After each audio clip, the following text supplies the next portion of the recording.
के बारे में जरूरी जानकारी देता है।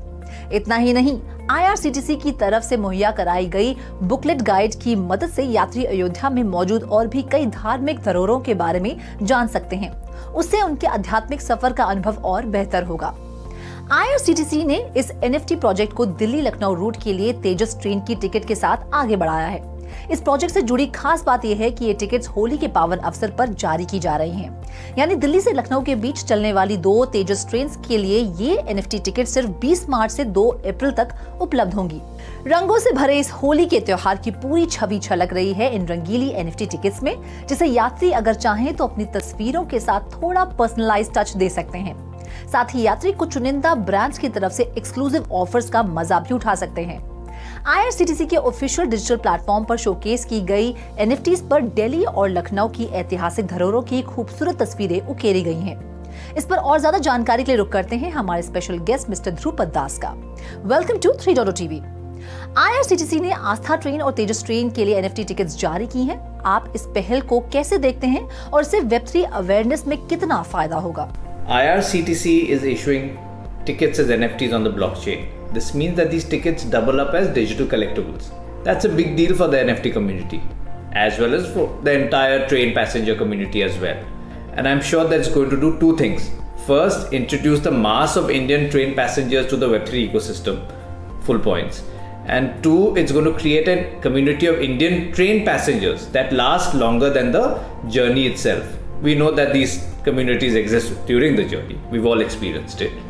So even though I've yet to study the technical aspects of how these tokens are actually being issued, I do know that they're being issued on Polygon, and there is a traceability solution provider called NFT Trace that's behind them. That's what we know for sure. So now to see how it actually plays out, how the users interact with this, and hopefully I want to get my hands on one of these tickets and see it for myself. Thank you so much हमसे बातचीत करने के लिए और अपना कीमती समय हमें देने के लिए। स्टार ट्रेक फैंस के लिए एक अच्छी खबर है, वो अब अपने आइकॉनिक स्टार ट्रेक कैरेक्टर्स के लिए रियल वर्ल्ड फिगरीन कलेक्ट कर सकते हैं। स्टार ट्रेक कलेक्टिबल्स की कामयाबी के बाद फंको ने एक बेहद उत्साह के साथ अपनी नई collection Star Trek the next generation के अपकमिंग रिलीज की अनाउंसमेंट की है। इस कलेक्शन ने 12 मार्च को डेब्यू किया था। साइंस फिक्शन फैंस और NFT लवर्स के लिए ये NFT कलेक्शन वैक्स की ड्रॉप मार्केटप्लेस पर अवेलेबल है। फैंस स्टार ट्रेक कैरेक्टर्स को फीचर कर रहे इन डिजिटल कार्ड्स को ओन कर सकते हैं। The Star Trek digital pop series 2 district editions में डेब्यू करेगी। स्टैंडर्ड पैक 18,000 पैक ऑफर करने वाली इस कलेक्शन में 5 NFT आइटम्स होंगी, जिनका प्राइस होगा $9.99। तो वहीं प्रीमियम पैक एडिशन में भी 18,000 पैक्स होंगे, लेकिन इसमें 17 डिजिटल एसेट की कलेक्शन होगी। इतना ही नहीं, कलेक्टर्स जिनके पास ग्रेल, लेजेंडरी या रॉयल्टी सेट है, उन्हें रिडेम्पशन टोकन अवार्ड दिया जाएगा।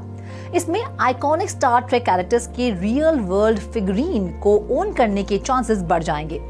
फंको की latest Star Trek series collection में डिजिटल और फिजिकल एलिमेंट्स मर्ज करके फैंडम के साथ साथ एडिशनल बेनिफिट्स को एनहांस किया जा रहा है। NFT मार्केटप्लेस की लिस्ट में एक और नई NFT मार्केटप्लेस का नाम जुड़ गया है। कोर फाउंडेशन, जिसका एम डैप्स के लिए सिक्योर डिसेंट्रलाइज इकोसिस्टम क्रिएट करना है, लॉन्च कर रहा है एक नई NFT मार्केटप्लेस। फाउंडेशन अपनी कम्युनिटी के लिए एक NFT कलेक्शन ड्रॉप भी करेगी, जिसका नाम है कोर जर्नी। इस NFT कलेक्शन का फोकस है कोर चेन के लिए स्ट्रॉन्गर यूटिलिटी क्रिएट करना।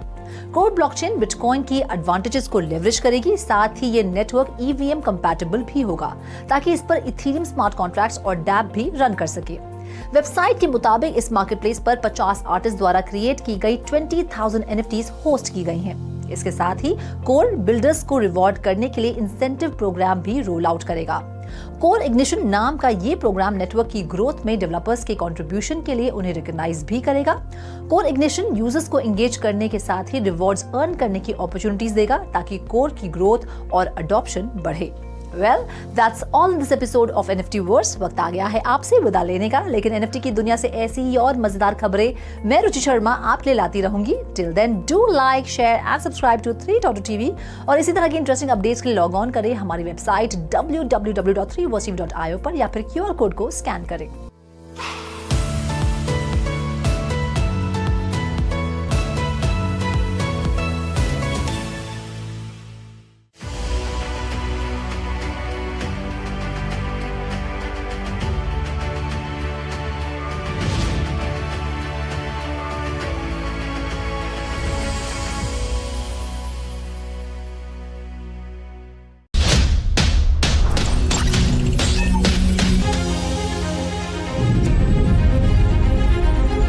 With 3.0 TV, stay connected with the world of blockchain. Stay up to date with infinite world of NFTs. Come explore and evolve with 3.0 TV in the metaverse. So many coins, so much volatility. 3.0 TV delivers the news that matters.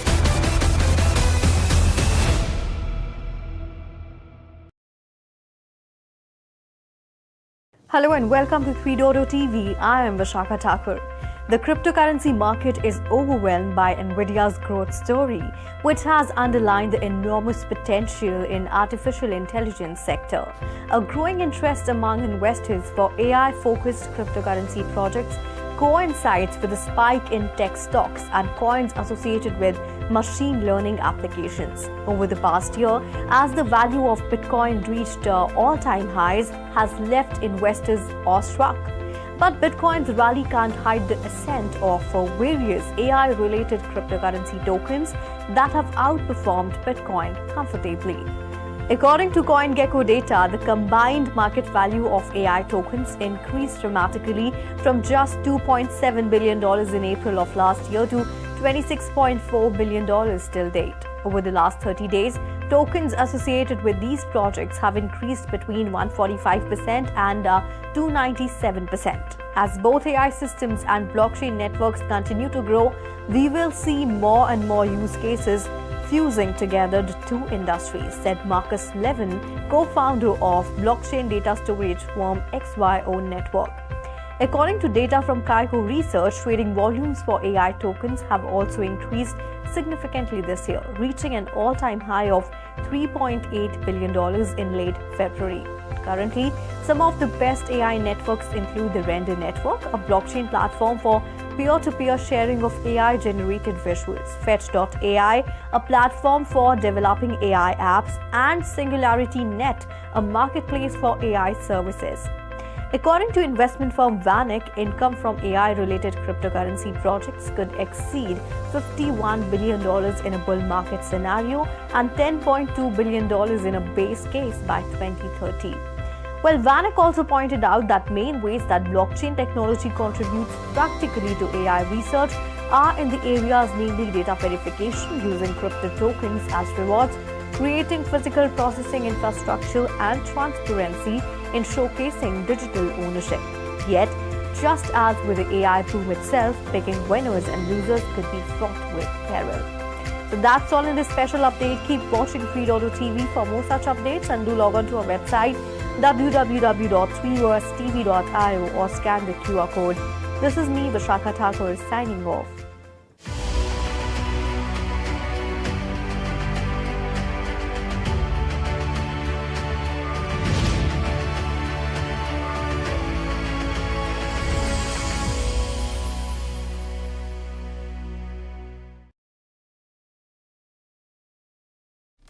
What's up, gamers? Remember the good old days when you used to go to cyber cafes and play games? I used to spend my entire pocket money playing games in cyber cafe. As a young kid, one of my favorite pastime was playing games on computer, many of which I come back to even now, just for the cherishing nostalgic moments and good old memories I associate with them even today. That's a big monologue to begin the show. Okay, so let's return to the present world and at a time when Southeast Asian country, the Philippines, is giving a good old vibe, but with the Web3 twist. In downtown Quezon City, which is 10 miles away from Manila, a flourishing crypto game internet cafe is bringing together a community with a common vision of making money. Channel Bond's business, a leading figure in the crypto world, symbolizes more than just a simple business. It represents the resilience and adaptability of the Filipino spirit.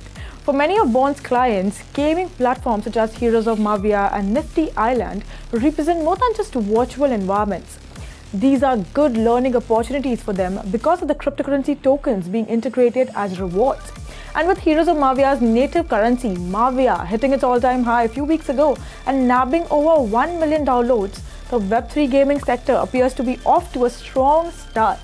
Nifty Island, by the way, also officially launched its public beta this year.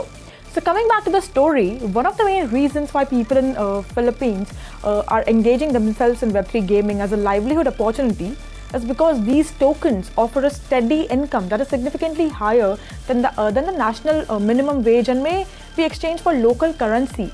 Often players convert their tokens to pesos, the country's currency, earning around twice the country's minimum wage of $11 a day. According to data from the research firm Chainalysis, the value of cryptocurrency transactions in the Philippines rose 70% from September and October to hit $7.3 billion in November and December. New adverts for cryptocurrency companies have appeared all over the rice capital of the world, which is also now becoming the Web3 gaming capital of the world, Manila. Nowadays, gamers in Philippines are farming virtual crops for profit in the cryptocurrency farming game Pixels.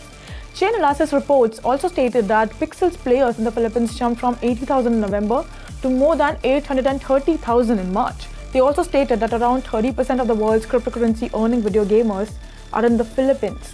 The Philippines has seen crypto become particularly popular during the pandemic lockdown. Although over 40% of the country's population is unbanked, the majority of Philippine households have access to the internet, allowing crypto to expand even into rural areas. During the lockdown, people in Filipinos played Axie Infinity, developed by the Vietnamese company Sky Mavis. The game basically allows players to fight Pokemon-like characters to earn a cryptocurrency called Smooth Love Potion. In 2021, at a peak of Axie's popularity, Smooth Love Potion was accepted as an alternative to the pesos by renters, fuel stations, and even some restaurants in Philippines. Unfortunately, when the crypto collapsed a year later, thousands of Filipinos lost their life savings in Smooth Love Potion. Tokens in the game, which some players traded to sell for thousands of dollars, became worthless.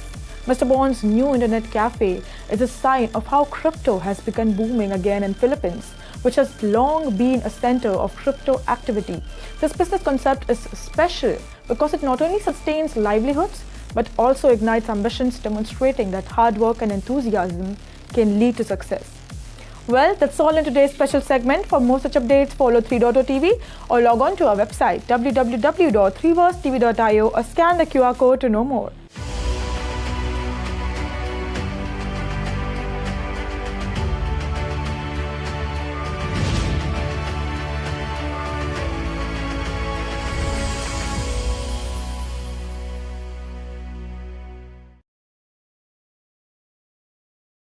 Hello and welcome to 3.0 TV. I'm your host Shubham Joshi. The United States Securities and Exchange Commission is arrogantly stepping up attempts to categorize Ether, the cryptocurrency that underpins the spot Ethereum ETF, as a security, while applicants await the SEC's judgment. A Fortune report claims that the SEC has subpoenaed certain American corporations about a probe into Ethereum, which has put the Ethereum ETF at risk. While these companies revealed the securities agency's efforts toward the second largest cryptocurrency by market capitalization. These companies are under pressure from the SEC to turn over the financial information and documentation pertaining to their dealings with the Ethereum Foundation. For the longest possible time, the regulator under Gary Gensler's watch has been trying to classify Ethereum as well as many other digital assets as securities. Well, the movement accelerated in September 2022 after the merge, which saw Ethereum switch from a proof-of-work consensus to a proof-of-stake mechanism. However, it is important to note that this type of probe could potentially harm the chances of the spot Ethereum ETF being approved by the US SEC. Due to the recent instability, this confidence has been gradually decreasing. One of the reasons has been Gensler's comments, in which he repeatedly deviated from the topic of spot Ethereum ETF approval. Well, that's all in today's special segment. This is me, Shobham Joshi, signing off. For more such interesting updates and market analysis, keep watching 3.0 TV or log on to our website or scan the QR code. Thank you.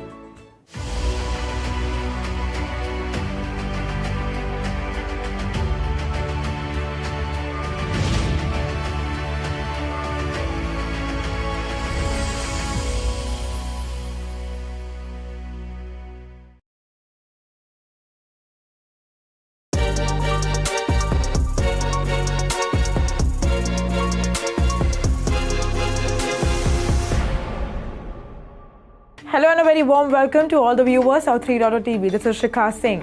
VDAs are optimistic about April ahead of key events such as US employment data, policy interventions to stabilize yen and yuan, Eurozone inflation data and quarter one earnings release. Bitcoin, the largest cryptocurrency by market capitalization, has held the $71,000 level in the past 24 hours with double-digit gains last week. The price rise is linked to the upcoming halving event, which will reduce miners' reward. Ethereum, the second largest cryptocurrency by market capitalization, is also about the $3,600 mark, with a recent exchange at $3,620, adding 2.7%. Let us have a look at the buzzing crypto watch list for today and the week ahead. First on the list, we have Ethereum. The Ethereum network has reached a milestone of 1 million validators with 32 million Ethereum estate, valued at $114 billion. About 30% of Ethereum is staked using Lido, a liquid staking platform for proof-of-stake cryptocurrencies. Validators monitor the network against malicious activities and ensure blockchain security. Users deposit 32 Ethereum and receive a small reward. However, some community members, including venture investor Ivan Westness and engineering manager Peter Kim, expressed concerns about the number of validators. Ethereum was trading at $3,536, down near 3% in the last 24 hours. Next on the list, we have XRP. In 2023, Ripple's XRP order book generated over $583,000 in transaction fees, while Nvidia reported $26 billion in revenues. The XRP token rose by 0.15% to $0.62 within 24 hours, reaching a market value of $34 billion. Nvidia's revenue increased by 265% annually due to increasing demand for artificial intelligence equipment. XRP's price increased by 20% last year, while Nvidia's stock price surged over 241%. In July 2023, Judge Analicia Torres ruled XRP is not a security and proposed $1.9 billion in civil penalties for continued sales. Next on the list, we have Dogecoin. Dogecoin, a meme-inspired cryptocurrency, has seen a 20% increase in value this week, indicating growing investor interest ahead of Doge Day on April 20th. Large transaction volumes reached $5.29 billion and daily active addresses increased by 13.5% to 199,000. The cryptocurrency's market position strengthened, reaching $0.21, albeit still below its all-time high of $0.74. The performance has sparked discussions among traders, particularly following a $250 million Doge transfer to Robinhood trading platform. The meme coin ecosystem is also thriving, with the launch of a Doge 20 raising over $8 million in its pre-sale phase. Next on the list, we have Litecoin. Litecoin has surged to second best performing cryptocurrency in the top 100 with a 24% gain over the past 7 days. This surge is attributed to US Commodity Futures Trading Commission, also known as CFTC's statement that classified Litecoin as a commodity in a lawsuit against KuCoin. The CFTC declared that KuCoin operated a facility for trading futures, swaps, and leveraged retail transactions involving digital assets like Bitcoin, Ethereum, and LTC. The designation allows Litecoin to receive endorsements and integrations without fear of potential SEC enforcement actions. Currently at $110, Litecoin has experienced a 31.7% increase in the last 30 days, making it the second best performing day of the LTC this year. Next on the list, we have DogWifhat. DogWifhat, a meme coin, has reached its third highest valuation among all meme tokens, with a 17% increase against the US dollar and a 435% increase over the past 30 days. It now ranks as the third largest meme coin by market capitalization and 31st across the entire cryptocurrency market. WIF is priced at $4 to $4.3 per unit and has a market capitalization of approximately $4.33 billion. Binance holds the largest share of 108,000 unique addresses, holding around 312 million WIF tokens. WIF's ascent coincides with the significant uptick in meme coin demand and the fourth largest global trading volume. Well, that's all in today's special segment. For more such updates, follow 3.0TV or log on to our website www.3versetv.io or scan the QR code to know more.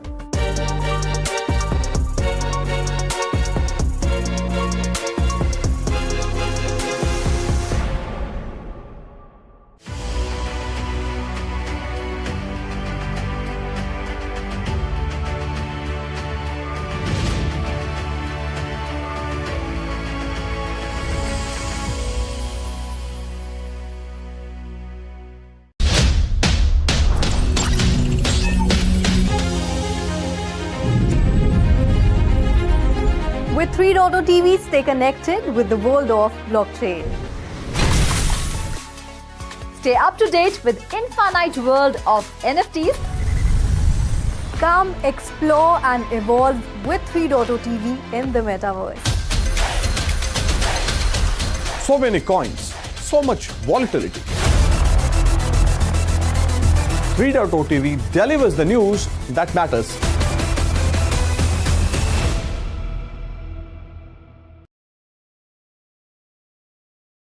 Hello and welcome to 3.0 TV. I am Vishakha Thakur. Over the past 7 days, Solana-based decentralized exchanges have recorded higher volume than that of its counterpart, the Ethereum-based DEX. The meme coin frenzy seems to have catalyzed higher volumes on Solana. Solana has surpassed Ethereum to become the top smart contract blockchain by trading volume.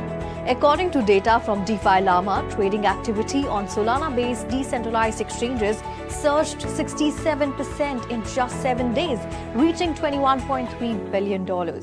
During the same time frame, the volume on Ethereum-based decentralized exchanges increased by 3% to $19.4 billion.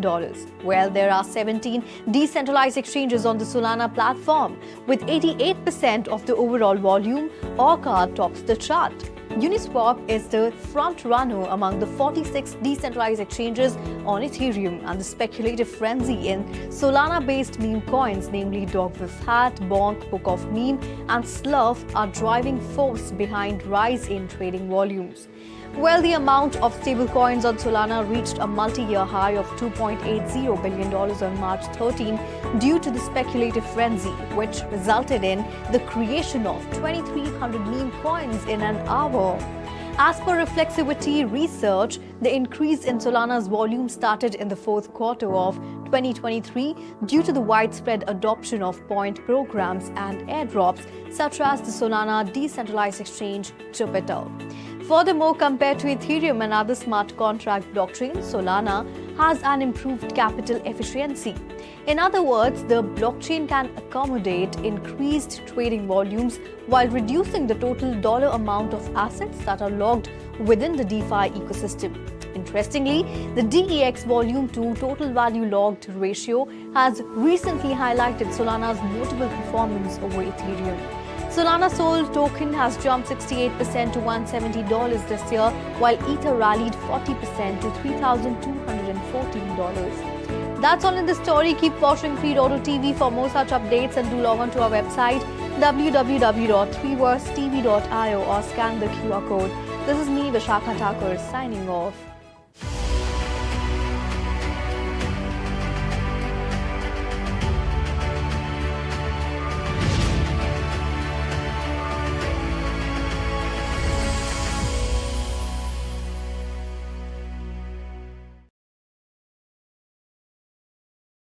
Hello and welcome to 3.0 TV. This is Shikha Singh. Move to Earn games have emerged as a new way of rewarding players with digital tokens for staying fit and healthy in recent times. You may literally get money from these games just by carrying out your regular exercise regime because they use technology to track users' movements. Move to Earn game allows players to earn watch by digital currencies, popularly known as cryptocurrency or other digital assets, by performing tasks in the real world. Players are typically rewarded for walking, running, cycling, visiting specific locations, or completing challenges within the game. These actions are tracked using GPS and other sensors, and rewards are distributed through blockchain or other digital payment systems. It is expected that the segment would generate substantial revenue by 2031. The Move to Earn games market has seen significant growth in recent years due to the rise in blockchain technology and the potential for players to earn real-world rewards. These games attract a growing community of players, often featuring a strong social component. The market's growth is also driven by the increasing interest in blockchain technology and cryptocurrency, as players can earn cryptocurrency without directly investing in it. The global Move to Earn games market is expected to grow rapidly in 2024 with a high CAGR from 2021 to 2031. The North American Move to Earn games market has experienced significant growth in recent years, driven by the rise of mobile gaming and the popularity of games that allow players to earn rewards for their actions. This trend is particularly prominent in mobile gaming market, where players can easily access Move to Earn games on their smartphones or tablets. Europe is a major market for Move to Earn games, allowing players to earn digital assets through in-game tasks. The region's Web3 gaming industry, particularly in Germany, France, and the UK, is thriving with leading companies. The region's strong gaming culture and large audience makes it an attractive destination for innovative games. Popular games including Axie Infinity, The Sandbox, and Gods Unchained. The market is dynamic and evolving, with blockchain technology expected to become more important in Europe and beyond. Key players in this industry are MetaGym, Step, Dotmoose, Sweatcoin, Genopets, StepApp, Olivex, Callo, Digital Fitness, Virtual. Growing influence of technology in gaming space, which helps in engaging a tech-savvy millennium generation. The earning prospects of companies developing games has strengthened. In fact, not just move-to-own gaming segment, but the overall Web3 gaming sector looks promising due to the discernible changes in the underlying fundamentals. Exciting stuff. Stay fit, play digital games, and get rewarded both physically and financially. Well, that's all in today's special segment. For more such updates, follow 3.0 TV or log on to our website www.3versetv.io or scan the QR code to know more.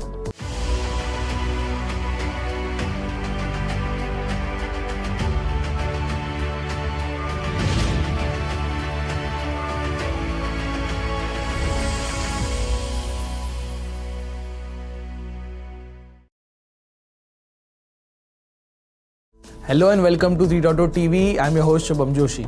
Global investment company Alliance Bernstein continues to hold a bullish outlook on Bitcoin, the largest cryptocurrency by market capitalization. Bernstein raised its year-end Bitcoin price forecast to $90,000 from $80,000 and updated estimates from mining stocks in its coverage, the broker said in a research report. With the new Bitcoin bull cycle, strong ETF inflows, aggressive miner capacity expansion, and all-time high miner dollar revenues, we continue to find Bitcoin miners compelling buys for equity investors seeking exposure to the crypto cycle, wrote analysts Gautam Chugani and Mahika Sapra. We assume a 7% reduction in hash rate post-halving from shutdowns versus 15% earlier, the authors wrote. A proof-of-work blockchain uses hash rate, which is the total combined computational power to mine and process transactions. Quadrennial reward halving is when mining rewards are cut in half, while the next halving is expected in mid-April. Recently, Bitcoin flipped silver's market cap to become the 8th largest asset. At $71,000, Bitcoin market cap reached $1.4 trillion.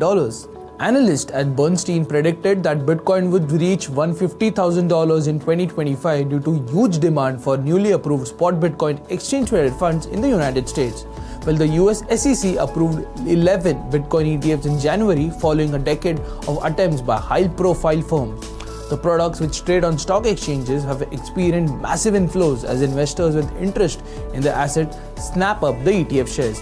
Bernstein raised its price target for outperform rated CleanSpark to $30 from $14.2, while it trimmed its price target for outperformed rated Riot platforms to $22 from $22.5 and lifted its Marathon Digital price target to $23 from previous $14.3.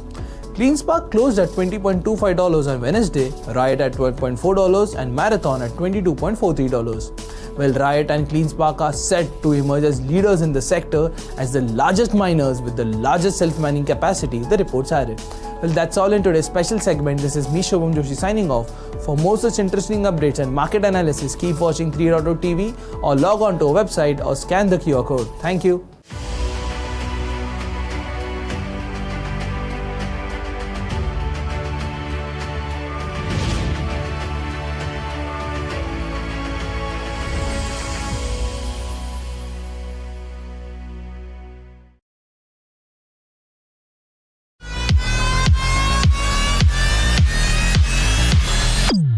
Yamaha, a Japanese mobility manufacturer established in 1955, is all set to rev your hearts once again. From its first product Yamaha 125 YA1 to its latest masterpiece Yamaha FZS 4.0, also known as the Lord of the Streets, Yamaha has remained committed not only to exhilarating biking experiences but also to riders' happiness and safety. And now Yamaha has filed a patent for augmented reality-based helmet for all the bike lovers out there. You must be wondering, how do these AR helmets work and will they revolutionize riding experience? Hello and welcome to 3.0 TV. I am Vishakha Thakur and you are watching our special show Metaverse Magic, where we get you the latest updates from the metaverse space. Amidst the buzz surrounding mixed reality headsets like the Apple Vision Pro and Meta Quest 3, the stage is set for Yamaha to lead the charge in immersive bike riding experience. A new patent from motorcycle manufacturer showcases the company's interest towards incorporating augmented reality into head protective gear, helmets. Incorporating a head-up display design, the patent depicts 4 small cameras and an infrared light that enables information to be overlaid in a user's line of sight, rather than having a fully immersive headset cover a user's eyes. Well, Yamaha's recent patent suggests that a form of AR headset may soon be available that will revolutionize the riding experience by providing real-time information and enhancing road safety standards. And now let's take a flight to Ayodhya, a city situated on the banks of holy river Saryu in Uttar Pradesh, and explore the Ayodhya Metaverse initiative. Ever since the inauguration of Ram Mandir, more than 1 crore visitors have visited Ayodhya already. That's a huge number, big enough to discourage visitors from traveling to the holy place. Don't you worry, visitors will now have an option to undertake virtual tour of key sites like Kanak Bhavan, Sita Rasoi, Rang Mahal and Nageshwar Nath Temple. Also, learn more about the historic and cultural importance of Ayodhya. As per the officials, a sum of rupees 30 lakh has been earmarked to start the project, and final cost estimates will be known within 2 months. Well, creating digital replica seems exciting, but it is challenging at the same time. Arjuna Lens, a Mumbai-based company which deals with extended reality solutions, is all set to address this issue. Wondering how? Let me explain. Arjuna Lens recently represented India at the Game Developers Conference 2024 in San Francisco, USA. Interestingly, the event saw participation from top tech companies including the giants like Meta and Microsoft. Now, Arjuna Lens, which recently rolled out its Arjuna XR headset in India, also showcased cutting-edge solutions such as Arjuna HPSC, a high-performance spatial computing that allows XR developers to deliver highly immersive experiences, creating AI-based applications. Well, with the help of companies such as Qualcomm, Siemens, Nvidia and Unreal Engine, Arjuna Lens claims to have impacted over 72,000 learners in organizations such as Tata Technologies and Indian Armed Forces. So let's listen in to what Mr. Abhishek Tomar, the CTO and co-founder of Arjuna Lens, has to say about the metaverse sector and how Arjuna Lens is driving innovation in India. This is a cutting-edge technology which everybody knows, the spatial computing, XR, AR, VR, and behind the scene there is a huge AI backing is there. Now, if you see, Arjuna XR headset is the world's lightest headset, and there is a huge innovation and huge research we have put it, which set the benchmark in the world. And we have partnered with Nvidia, we have partnered with Qualcomm, we have partnered with Siemens. And like this, these are the big international players who have already partnered with Nvidia and supporting our ecosystem. Other vertical is the defense vertical. We are working to upgrade the missile systems, to upgrade the tank systems, as well as we are making an situational awareness system through the glasses and predictive positions for in the modern warfare. It is helping as a battle of things. And now an exciting update for you all. Get ready for the 3rd edition of Metaverse and Web3 Summit and Awards being hosted by Metaverse Entertainment World Show in Monaco from May 14 to 17, 2024. Well, for all those who don't know, this exclusive event celebrates pioneers in Web3, Metaverse, AI and NFTs. Now, among the nominees are Mark Zuckerberg, CEO of Meta, Jensen Huang, co-founder of Nvidia, Samara Cohen, Chief Investment Officer at BlackRock, and Meera Murthy, the CTO of OpenAI. Well, Metaverse is here to stay, and such awards will not just boost the confidence of industry players but also motivate them to develop exciting virtual worlds. This reminds me, Vitalik Buterin, speaking at the BUIDL Asia conference, expressed optimism about Metaverse's potential and also laid emphasis on its potential to revolutionize online experiences by integrating crypto, virtual reality, and artificial intelligence. Well, the Metaverse holds immense potential when harnessed effectively. And now even Pakistan is exploring its applications to revolutionize education. Yes, you heard that right. The Information Technology University of Lahore just dropped a bombshell by launching Pakistan's first ever virtual reality-based classes in Metaverse in partnership with University of Denmark. Well, these innovative courses aim to provide students an immersive and interactive learning environment. Well, that's all in this episode of Metaverse Magic. I will be back with more such interesting updates from the Metaverse space. Do log on to our website www.tweeversetv.io or scan the QR code. This is me, Vishakha Thakur, signing off.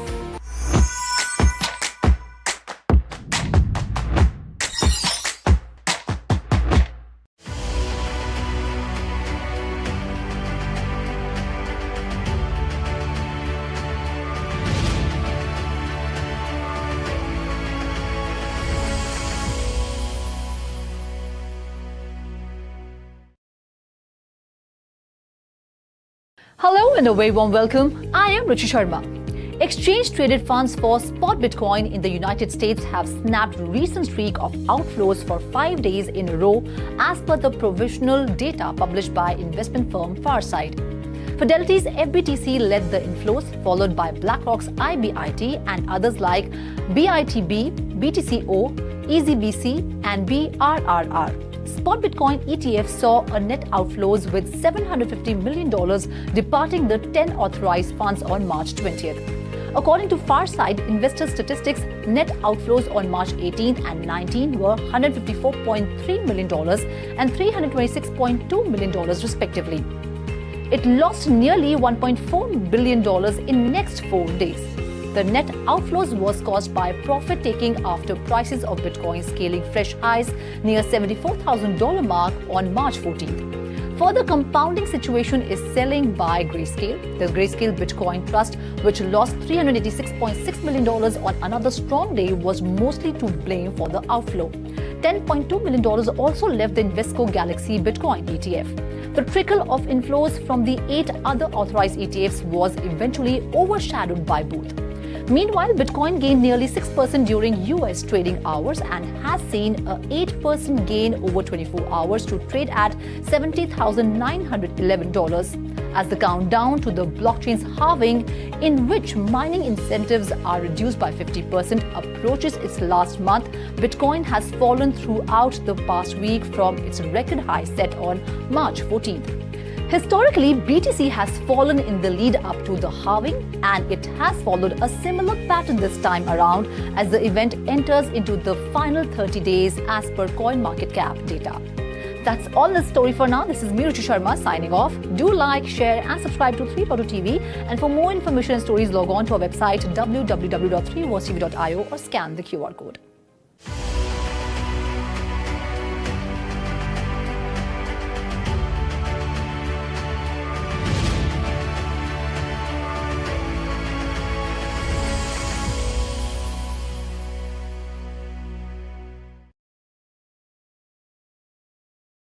नमस्कार 3.2 TV में आप सभी का स्वागत है।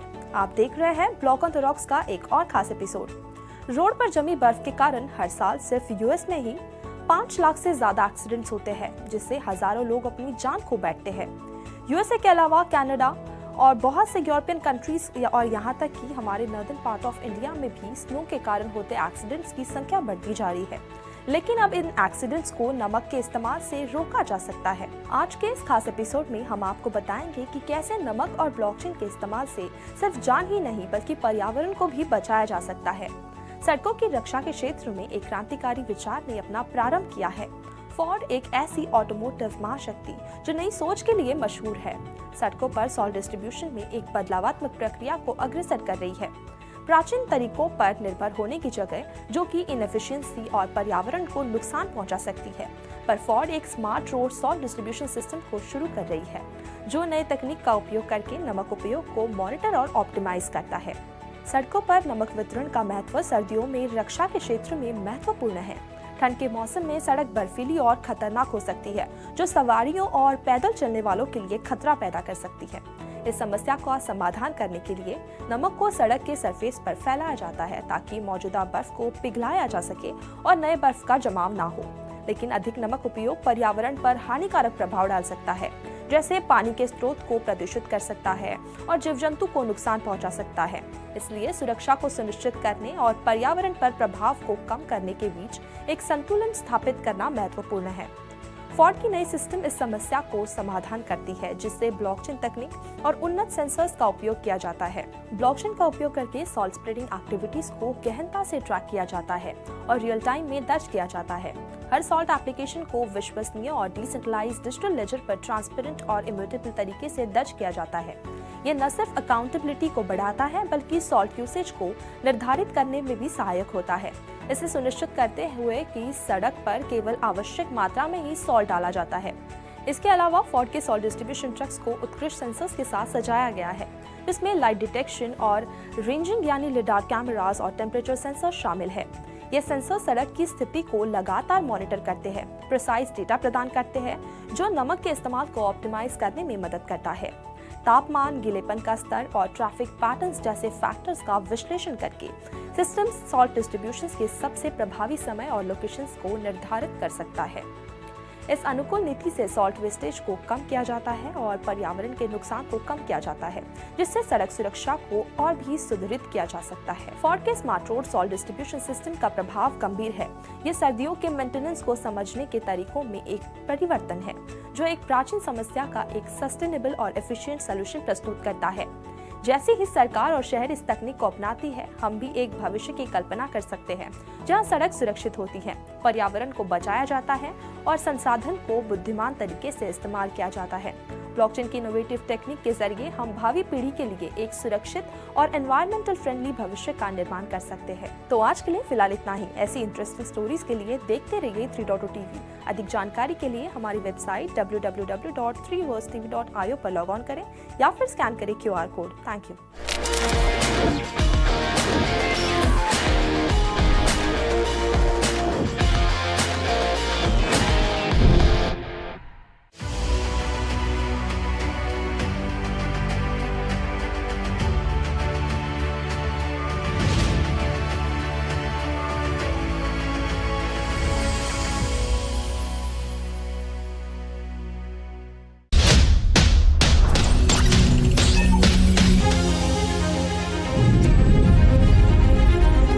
With 3.0 TV, stay connected with the world of blockchain.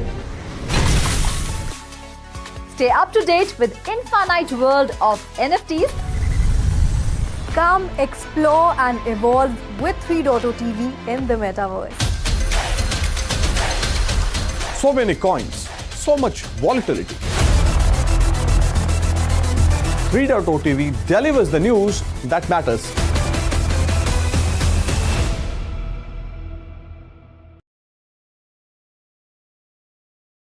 Hello and a very warm welcome. I am Ruchi Sharma.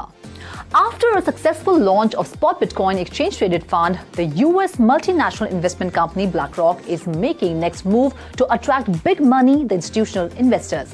The world's largest asset manager with $10 trillion in assets under management has created a fund called the BlackRock USD Institutional Digital Liquidity Fund, according to a document filed with the US Securities and Exchange Commission. The fund, incorporated in the British Virgin Islands, will be launched in partnership with asset tokenization firm Securitize. Although the filing provides little details on fund's investment, but considering Securitize's preference potentially suggests the product has something to do with the tokenization of real-world assets, or RWA, industry jargon for representing ownership of a wide range of assets through a token on a blockchain. Observers pointed to blockchain data showing $100 million of Circle's USDC stablecoin on the Ethereum network was moved to an address related to a securitized deployer, which could potentially be a seed investment into the fund, though that's not certain. The move follows BlackRock's foray into digital asset funds, listing a spot-based Bitcoin ETF in January, which amassed over $15 billion of assets under management. The company also filed for Spot Ether ETF last year. BlackRock CEO Larry Fink said in a January interview with CNBC that BTC and ETH ETF are just stepping stones towards tokenization, and I really do believe this is where we are going to be going. Tokenization of real-world assets is a growing sector in the intersection of digital assets and traditional finance that involves placing traditional assets on blockchain rails in pursuit of faster settlements and increased efficiency. That's all in the story for now. This is Mritu Sharma signing off. Do like, share and subscribe to 3.0 and for more information and stories log on to our website www.3verstv.io or scan the QR code.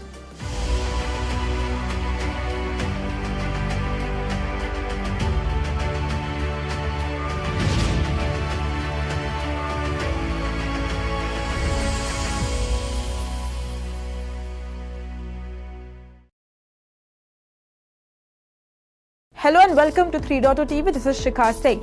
As it looks to expand its blockchain efforts into sports and entertainment, Exion, a subsidiary of France's state-owned energy company EDF, joined one of the top nation's soccer teams in securing the network that hosts fan token trading for Socios.com. Exion also became a network validator for the Chiliz chain. As per an email statement, Chiliz aims to utilize Exion's proficiency in the energy and technology domains. Exion assists companies undergoing digital transformation using blockchain and cloud technologies with an emphasis on data center energy saving. Exion co-founder described the move as a pivotal strategy that resonates with our goal of shaping the future of digital engagement. Some of the largest soccer teams in the world, such as FC Barcelona, Manchester City, Juventus and Paris Saint-Germain, have fan tokens created by Socios.com. PSG was the first club to validate on the Chiliz chain, having done so recently.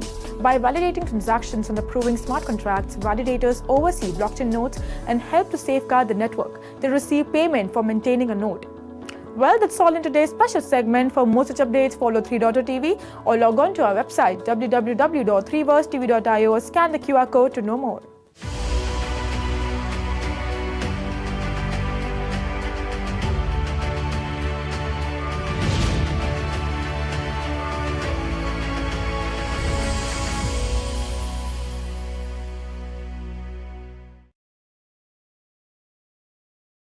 Hello and welcome to 3.0 TV. Cryptocurrency exchange Coinbase is preparing to provide futures trading products to Dogecoin, believing that its enduring popularity indicates it has moved past its meme origin to become a foundational element of the cryptocurrency space. Coinbase derivatives supposed to provide cash-settled futures contract products for Dogecoin, Litecoin and Bitcoin Cash as early as April 1st in 3 different letters to the US Commodity Futures Trading Commission on March 7th. Interestingly, Coinbase Derivatives was able to publish the future contracts on its platform prior to official CFTC permission. According to the documents, Coinbase clarified that if they complied with agency's regulatory rules, it would issue the futures contracts via the self-certification technique. According to statistics from CoinMarketCap, Dogecoin is now up by 17% on the day and selling for $0.15 as of 21st March 2024. In a March 20th post of X, Bloomberg ETF analyst James Sefford noted that the filing may have been a strategic play to force the SEC from classifying any crypto asset that were based on the same proof-of-work consensus mechanism as Bitcoin for being declared as security. In 2022, Coinbase acquired the CFTC-regulated FairX Derivatives Exchange to roll out crypto derivatives trading for its customer in the United States. Coinbase stated at that time, "We want to make the derivative market more approachable for more millions of retail customers." Well, that's all for today. This is me, Roshni Shingre, signing off. For more such updates, watch 3.0 TV or log on to our website www.3verstv.io or scan the QR code. Thank you.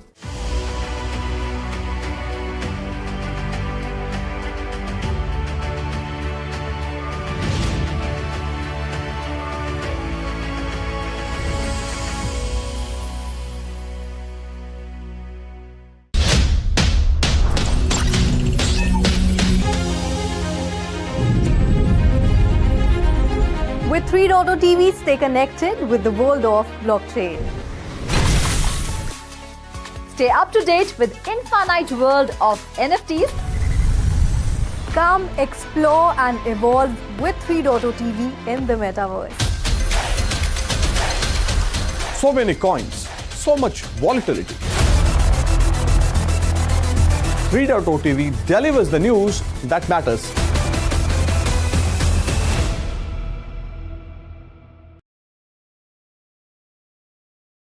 Hello and a very warm welcome. I am Ruchi Sharma. The Riksbank, Sweden's central bank, has released its final report on its digital krona pilot project. The report looks at the experience of end users and focuses on offline functionality. There were mixed results. The Riksbank released its fourth and last report on the e-krona on March 20th. It examined a different model for offline retail transactions from the one it had proposed in phase 2 of the pilot. In that model, offline transaction information was held on mobile phones. The Riksbank is now considering the use of the shadow wallet in the online system and a payments card. Both elements were already foreseen in the system design.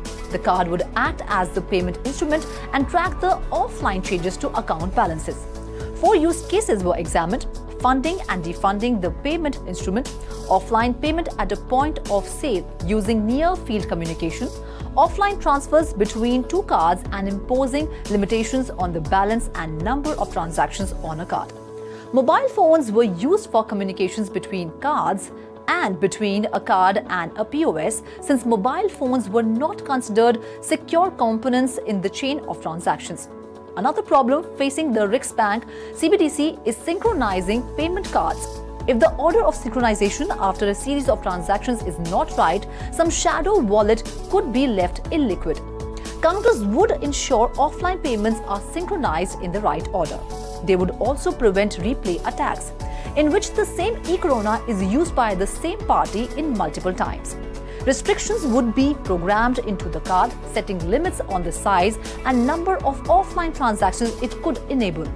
That would mean that new cards would have to be issued when restrictions change. Digital certificates were used to guarantee the security of instructions flowing between payment cards and the intermediary, which is R3's Corda platform.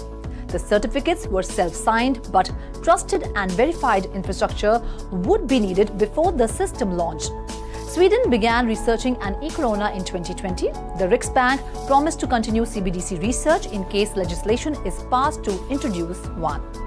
That's on the story for now. This is Ruchi Sharma signing off. Do like, share and subscribe to 3.0 TV, and for more information stories, log on to our website www.3versetv.io or scan the QR code.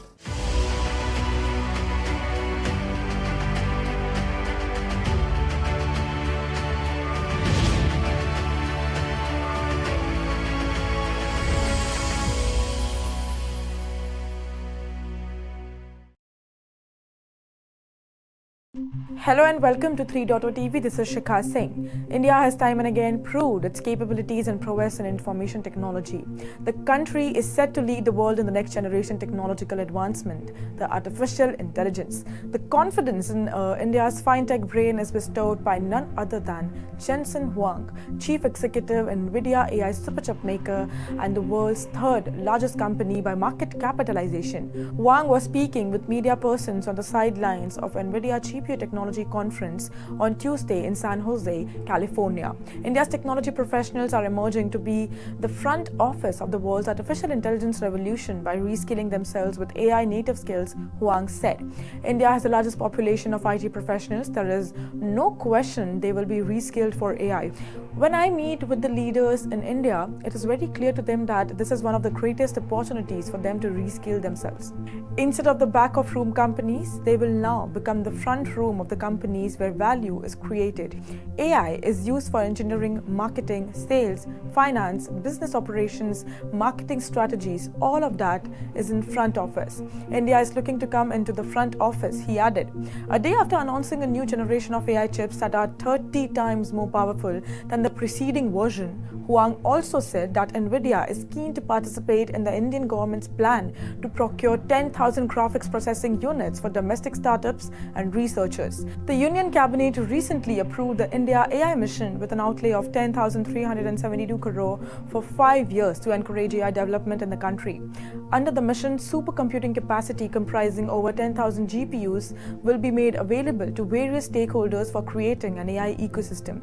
The center is also planning to establish a public-private partnership for AI computing, granting access to 10,000 GPUs for domestic research, academia, enterprises, and startups. Huang said the generative AI is creating a new industrial revolution.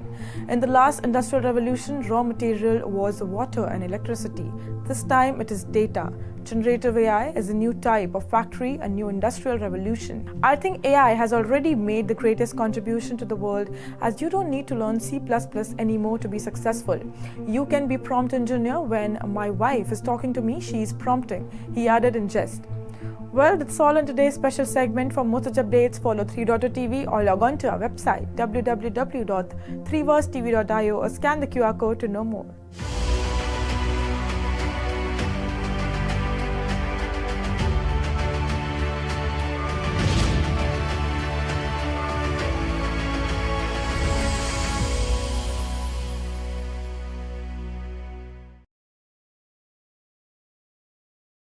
Node monkeys market cap में निकली BAYC से आगे।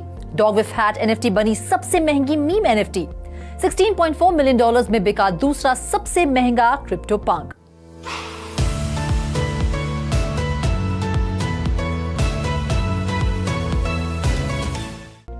Hello and a very warm welcome to all of you. Dog with hat NFT की record breaking sale से लेकर second most expensive crypto punk तक कई मजेदार NFT अपडेट्स मैं रुचि शर्मा आपके लेकर आई हूं। तो हो जाइए NFT वर्स के इस खास एपिसोड के लिए तैयार। इसमें आपके फेवरेट NFT प्रोजेक्ट्स की डिटेल्स तो होंगी ही, साथ ही हम एक स्पेशल गेस्ट से भी करेंगे मुलाकात। लेकिन सबसे पहले जानते हैं पिछले हफ्ते कैसा रहा NFT मार्केट का हाल। पिछले हफ्ते क्रिप्टो मार्केट में आई गिरावट का असर NFT मार्केट पर भी देखा गया। पिछले 7 दिनों में NFT मार्केट में करीब 18% की गिरावट देखी गई। पिछले हफ्ते टोटल NFT सेल्स रही $290.5 मिलियन।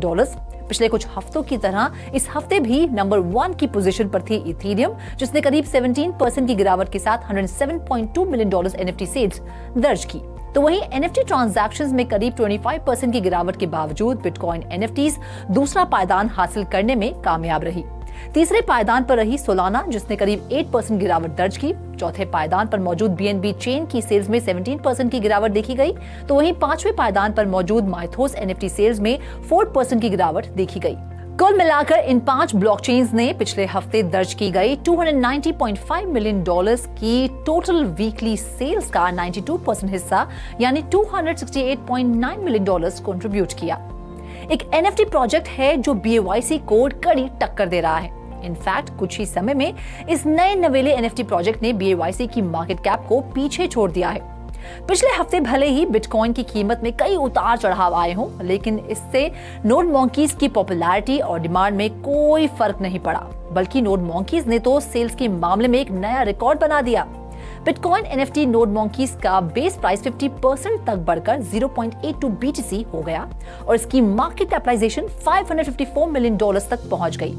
इस जबरदस्त उछाल की बदौलत नोड मॉन्कीज ने बोर्ड एप यॉट क्लब की मार्केट कैप को पछाड़ते हुए सेकेंड लार्जेस्ट NFT प्रोजेक्ट का खिताब अपने नाम किया। वैसे आपको बता दें कि मार्केट कैपिटलाइजेशन के हिसाब से नंबर 1 पोजीशन पर है क्रिप्टो पंक्स $1.76 बिलियन की मार्केट कैप के साथ। तो वहीं तीसरे पायदान पर खड़े बोर्ड एप यॉट क्लब की मार्केट कैप है $490.9 मिलियन। इतना ही नहीं, नोड मॉन्कीज ने अपनी सेल्स में भी एक बड़ा उछाल देखा। क्रिप्टो पंक की किस्मत का सितारा इन दिनों बुलंदी पर है। अभी 2 हफ्ते पहले ही एक क्रिप्टो पंक $16 मिलियन में बिका था और अब एक और क्रिप्टो पंक ने इस आंकड़े को पछाड़ दिया है। क्रिप्टो पंक #7804 जो 9 एलियन पंक्स में से एक है, हाल ही में 4850 ETH यानी $16.4 मिलियन में बिका। ऐसे में ये सेकेंड मोस्ट एक्सपेंसिव क्रिप्टो पंक बन गया है। अभी 2 हफ्ते पहले ही एलियन पंक #3100 $16 मिलियन में बिका था और दूसरा सबसे महंगा बिकने वाला पंक बन गया था। लेकिन क्रिप्टो पंक #7804 की $16.4 मिलियन सेल्स ने पंक #3100 की सेल्स को मात देते हुए सेकंड मोस्ट एक्सपेंसिव क्रिप्टो पंक का खिताब अपने नाम कर लिया। पंक #7804 के बायर की फिलहाल कोई जानकारी नहीं है।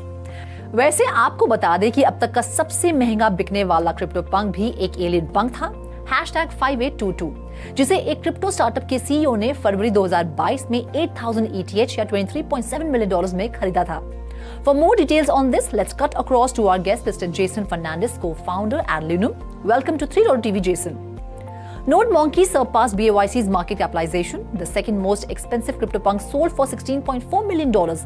Is it a sign of NFT market revival? What is the current NFT market situation? We see a bit of an uptick in the NFT market. There's increased interest, but I think that recent uptick is attributable in large part to the fact that Bitcoin is pumping. There's a lot more interest in the industry at large, cryptocurrency in general, and that's increased capital, flowing to NFTs. Thank you so much for having this conversation with us and for giving us your valuable time. Dog with hat इन दिनों हर तरफ से पैसा बटोर रहा है। ये meme coin तो जबरदस्त कमाई कर ही रहा है और अब इस मीम कॉइन के पीछे जो ओरिजिनल डॉग है आची, उसकी तस्वीर की NFT सबसे महंगी मीम NFT बन गई है। सोलाना पर मौजूद dog with hat meme coin की कामयाबी इन दिनों देखते ही बनती है, जो लगातार सफलता की सीढ़ियां चढ़ रहा है। इसी कामयाबी को देखते हुए dog with hat meme coin के पीछे मौजूद रियल डॉग आची के ओनर्स ने उसकी ओरिजिनल पिक्चर की NFT लॉन्च की। पिंक बिनी हैट पहने हुए आची की ये famous original picture NFT auction platform foundation पर 16 मार्च को 0.15 ETH की इनिशियल बिड प्राइस पर ऑक्शन की गई। दरअसल डॉग विद हैट और सोलाना टोकन पर जिस शिबा इनु डॉग की तस्वीर इस्तेमाल की जा रही है उसका असल नाम है आची। ये तस्वीर 2018 में ली गई थी। पिंक कलर की बीनी कैप पहने हुए आची की ये तस्वीर जबरदस्त वायरल हुई थी। सालों बाद इसी वायरल पिक्चर पर based token dog with hat भी लॉन्च होते ही हिट हो गया। ऐसे में आची के मालिक ने इस पॉपुलैरिटी और ट्रेंड को कैश करने के लिए इसकी NFT लॉन्च कर दी, जिसे इन्फ्लुएंशियल ट्रेडर जाइगेंटिक रिबर्थ ने $4 मिलियन की भारी भरकम रकम पर खरीद लिया और ये बन गई most expensive meme NFT। Famous rapper ghost face killer launch करेंगे अपना पहला बिटकॉइन ऑर्डिनल, एक ऐसी खुशखबरी के साथ जिसे सुनकर उनके तमाम फैंस और NFT होल्डर्स की खुशी का ठिकाना नहीं रहेगा। American rapper Dennis David Coles, जो गोस्ट फेस किलर के नाम से भी जाने जाते हैं, बिटकॉइन ऑर्डिनल्स पर जल्द लेकर आएंगे अपना exclusive music. Social media x platform पर डेनिस ने एक पोस्ट के जरिए कहा कि ये 10,000 ऑर्डिनल्स की कलेक्शन होगी जिसे फ्री में मिंट किया जा सकेगा और होल्डर्स को इस म्यूजिक के क्रिएटिव कॉमन्स 0 राइट्स भी मिलेंगे। है ना होल्डर्स के लिए कमाल का सौदा। CCO का मतलब है कि इस म्यूजिक पर कोई कॉपीराइट इंटरेस्ट नहीं होगा और लोग इसे फ्रीली यूज कर सकेंगे, इस पर कुछ भी बिल्ड कर सकेंगे, इसे एनहांस कर सकेंगे और इसे रीयूज तक कर सकेंगे। Well, that's all in this episode of NFTverse. वक्त आ गया है आपसे विदा लेने का, लेकिन NFT की दुनिया से ऐसी ही और मजेदार खबरें मैं रुचि शर्मा आपके लिए हर हफ्ते लाती रहूंगी। Till then, do like, share and subscribe to 3.TV और इसी तरह की इंटरेस्टिंग अपडेट्स के लिए लॉग ऑन करें हमारी वेबसाइट www.3watchtv.io पर या फिर QR कोड को स्कैन करें।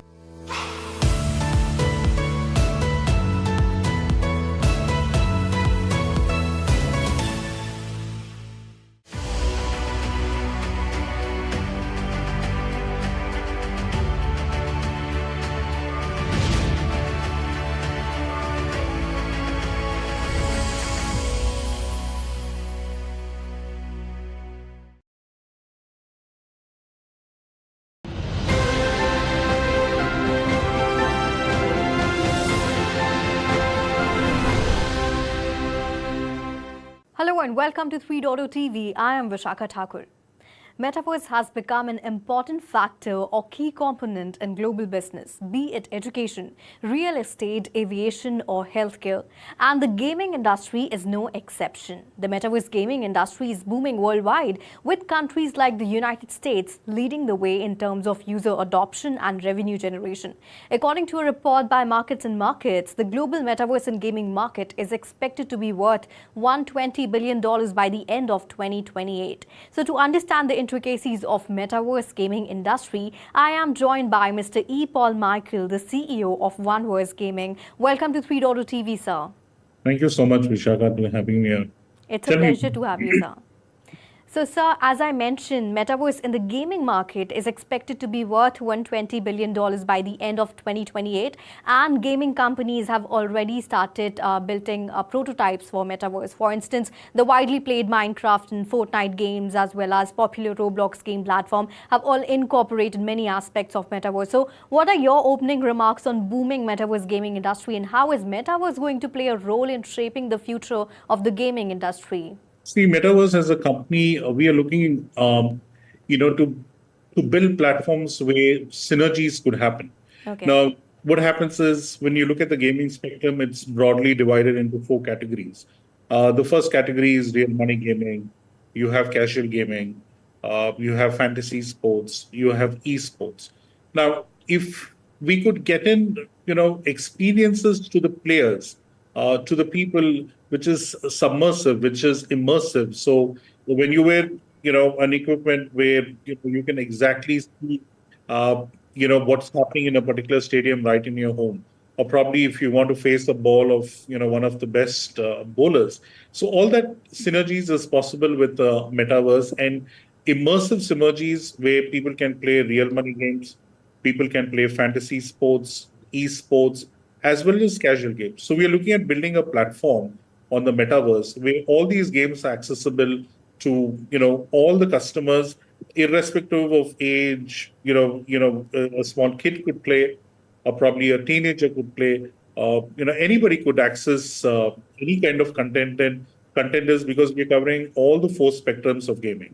Wow. As I just said, esports, real money gaming, casual games, and fantasies. All right, so talking about your strategic vision, with plans to acquire 13 gaming firms, your company OneVerse Gaming is clearly aiming for dominance in Metaverse. However, could you elaborate on the long-term strategic vision behind this move, and how does it fit into OneVerse's broader goals and aspirations within the evolving landscape of digital interaction? To a large extent, when we look at potentials as an individual company, when we combine companies, the sum of results are much more better, or more, it's more beneficial to companies when we join hands together. So, as I always said in a couple of times in the past, united we stand. So when we are going to get all these companies together, a lot of technology could be, best practices could be followed. Efficiencies in, giving customer experience could be followed. Customer care could be more enhanced. User experience could be better. So when we try to merge all these companies together and get them on one platform, help them to, develop more. So there are two benefits in the long run. One is everyone makes the customer is more benefited is because he has a wide range of games to play. One. The second thing is it becomes quite, the bottom lines increases is because operationally we are well equipped because we are one platform right now. Right. All right. So you spoke about the benefits of merging all the platforms together, but integrating multiple gaming firms into a cohesive platform can present significant challenges. So how does OneVerse plan to navigate these integration challenges while ensuring a seamless user experience across the acquired properties which you are aiming for? Agreed. Yes, integration is going to be a challenge because every company or every platform has a different technology, different mindset, different approach to business.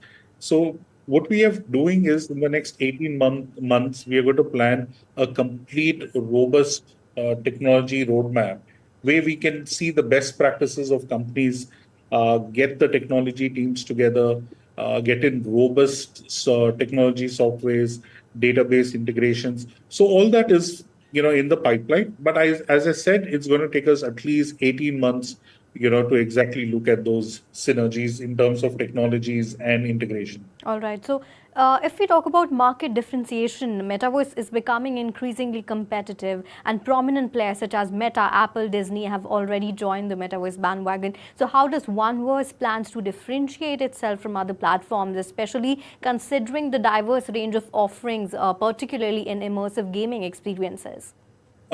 See, to answer a long question short, I would just go by the simple term called big, bigger, and biggest.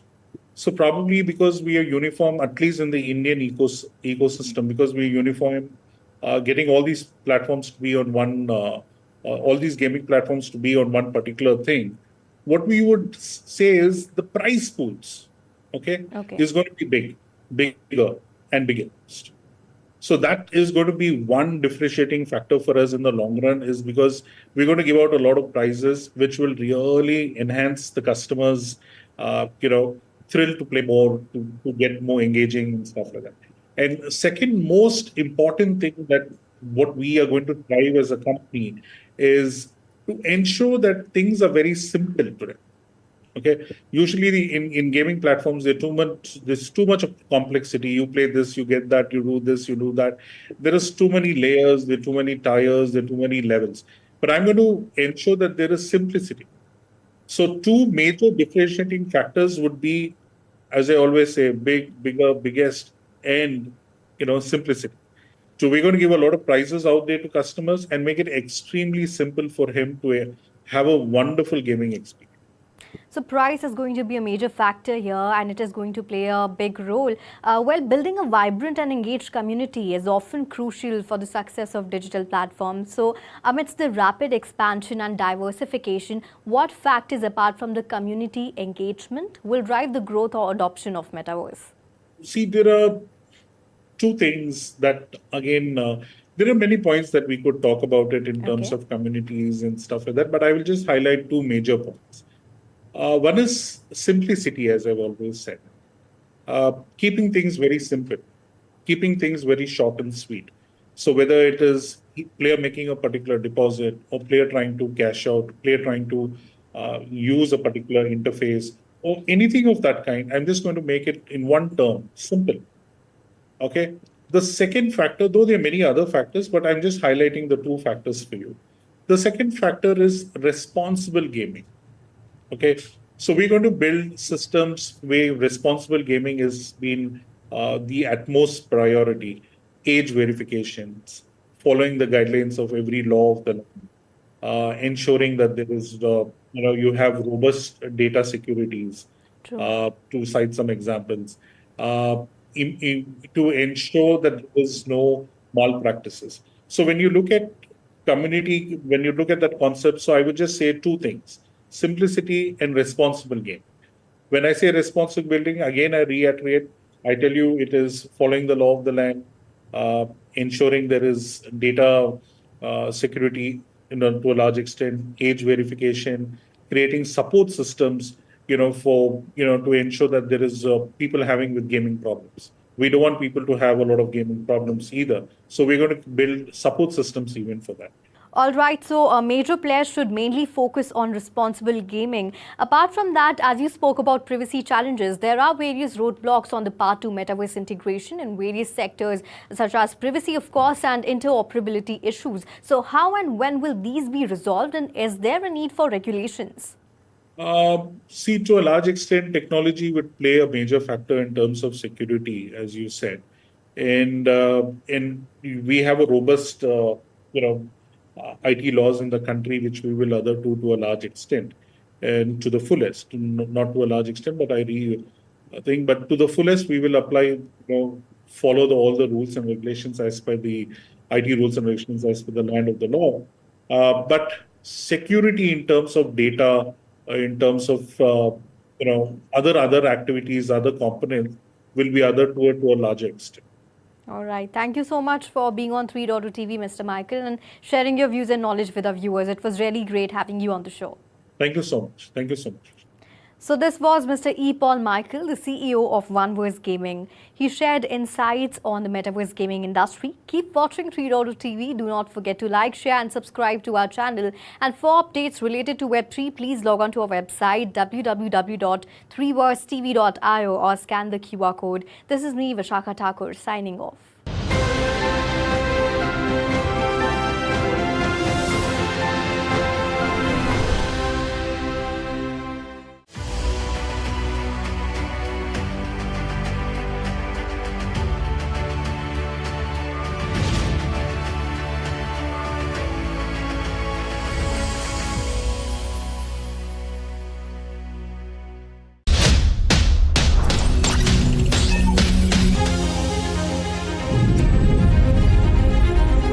With 3.0 TV, stay connected with the world of blockchain.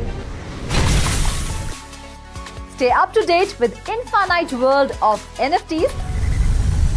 Come explore and evolve with 3.0 TV in the metaverse. So many coins, so much volatility. 3.0 TV delivers the news that matters.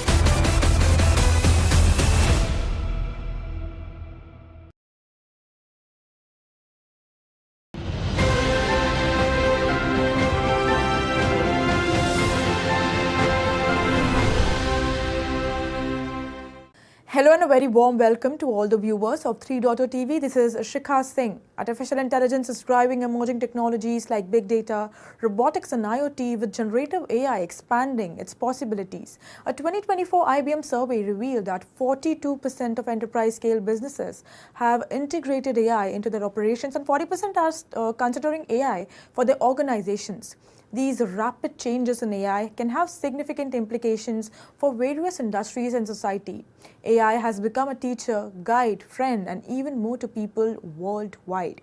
Holding answers to almost every question and the ability to think, it has astonishingly even passed multiple exams curated to identify the human mindset and thought process. And today we have a very special guest with us, Mr. Snehal Dhruv, to shed some light on how the AI sector is performing. Welcome to 3.0 TV, sir.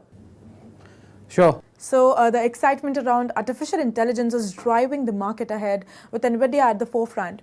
We have seen a remarkable jump in AI-based tokens such as Fetch.ai, Injective and Render.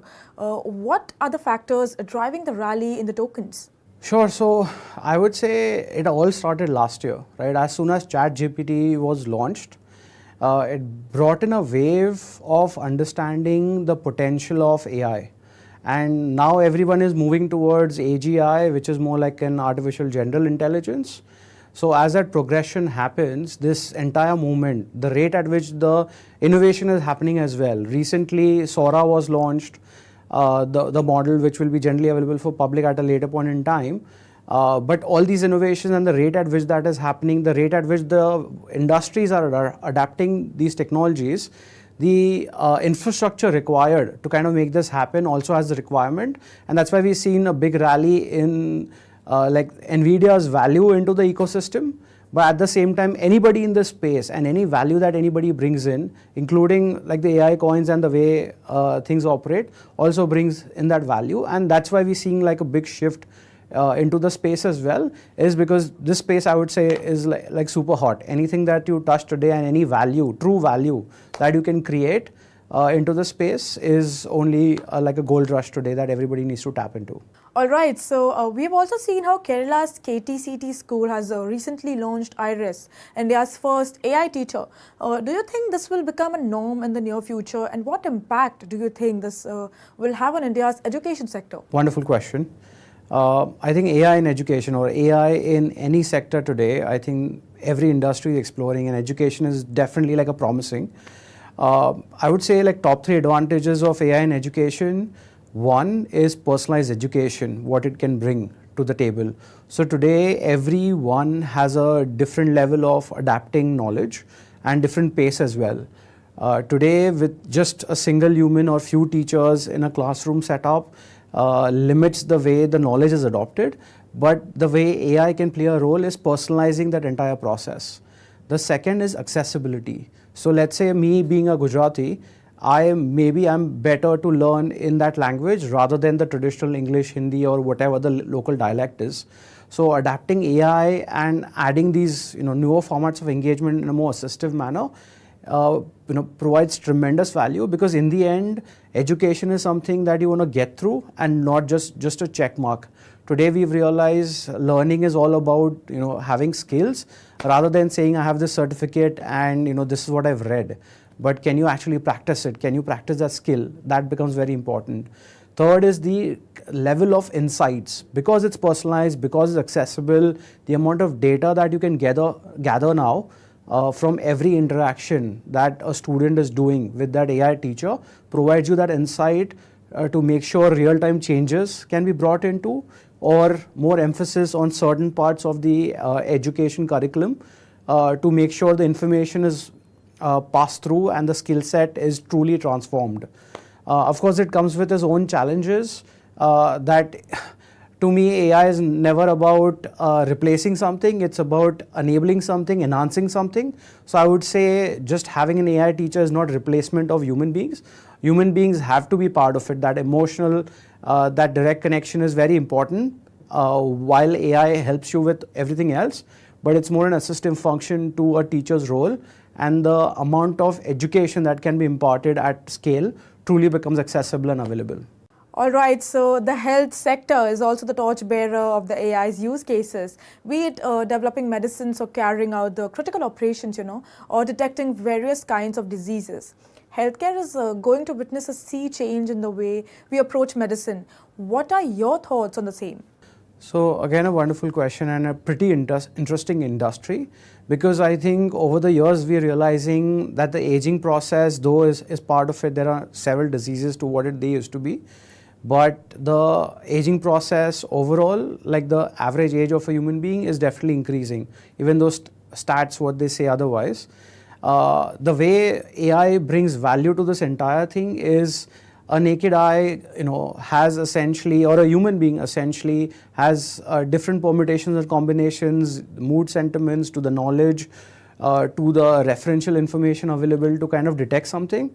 But what AI can do at multitude and the level and scale truly increases. So again, it's empowerment as an additional tool, as an additional eye that AI brings into the healthcare space.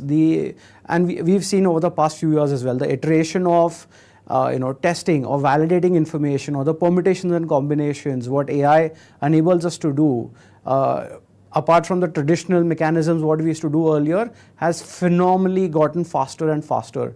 What that essentially brings is when diseases come in, the level of which the testing needs to be done to make sure a solution for that is brought into the market as soon as possible. That's what AI also empowers, is bringing these things sooner than what we imagined and making the iteration process faster and faster, and scaling it at just on the level. So healthcare is definitely out there to be disrupted by AI, and I think everybody in this space is thinking about it and adapting it, and it's just going to get at a different scale and new heights. So fraud detection has become an important aspect when it comes to the evolving digital world. How do you see AI playing a role in controlling or containment of such activities prevalent in the decentralized world? Can you highlight some real-life examples? So I would say misuse and misinformation leads to eventually the frauds that are happening today.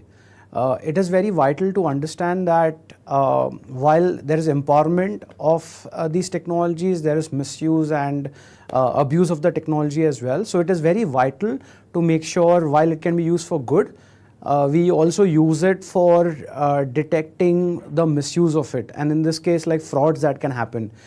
We've seen examples where a police officer's image was used to create a video and then eventually used to scam people or scare people. We've also heard about situations where voice artists are being called for auditions, they are paid peanuts, and then they see a book released into a similar voice of theirs. So generative AI essentially has brought in lots of opportunities in the content space, but it also brought in lots of challenges. How do you make it very effective that while it can be used for good, it can also be used for bad, and providing the right detection tools and working towards these challenges, what we want to also look forward to bringing those solutions out in the front. Because whether in any format, whether it's in a visual format, whether it's in the audio scams that we've heard about, that people receive calls from their loved ones asking for money, and then people end up sending the money as well, making sure that fraud detection can occur at that level, that as you receive calls, as you receive this information, things can be validated before somebody actions, rather than we only hearing it in the news afterwards. Very well said, sir. So moving on, in the digital age where entertainment is but a click away, a silent yet powerful transformation is underway. How do you think AI is reshaping the entertainment industry? So, impact of AI and entertainment. I think it has multitude level, not only at the content creation, but in the marketing and advertising as well. So I would take one instance over the other. So let's say on content creation, it is making things faster where instead of having a full big blown studios or sets being made, now using AI you can simulate a story, you can create a visual storyboard before actually investing too much money on creating a set. So it's simplifying production of content at that level that you can actually visualize, you can bring things to life. It gives you multitude again of options and combinations which you in the previous avatar would only had to bring multitude of designers, artists to kind of visualize that information. So it simplifies and fastens the entire process of going from a text content to like a visual content and then going forward into production. The other applications are, of course, how do you make fan engagement or entertainment accessible to like a lot of population. We've seen a beautiful example for Amazon Prime. The way on one of the content pieces recently released, India Police Force, they essentially use AI in this case to have characters as you are accessing or viewing that content. You actually, depending upon which part of India or which region of the world you are accessing from, some of the talent actually gets replaced with that character so you can relate more. So bringing in more relatability into the content makes you feel that no, it's like the content next door. It can happen in your backyard as well. So giving that accessibility, giving that speed of iteration, making like a third great example on content is making it multilingual. So eventually the speech is going to get better the way robotic voices are today, but they are only getting better and better. So imagine that a talent, let's say even like Amitabh Bachchan today, he won't be able to directly have a conversation in Tamil, but using AI, we can actually hear him speak Tamil. We've already seen at a national level that people are experimenting and testing voice iterations, but that's how it brings in value in this entire entertainment segment. That again, bringing in accessibility, the speed at which the content can be created, and the type of content that can be created as well, providing that A and B testing formats. Right. Artificial intelligence is transforming the world, and it is no secret that it is the future of growth. Thank you for your insightful information, Mr. Dhruv. It was a great opportunity having you on 3.0 TV. This is me, Shakha Singh, signing off. Until then, keep watching 3.0 TV.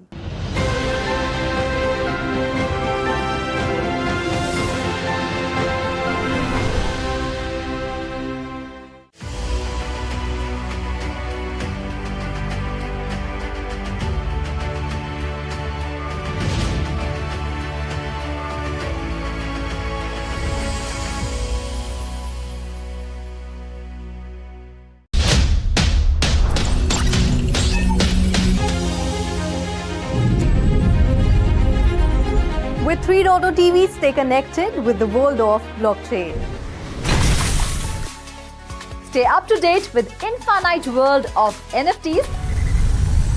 Come explore and evolve with 3.0 TV in the metaverse. So many coins, so much volatility.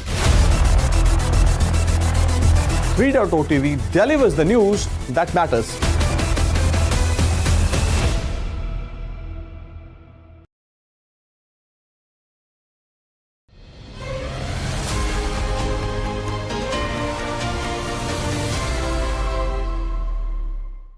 Hello and welcome to 3.0 TV. I am Vishakha Thakur and you are watching the Coin Monitor.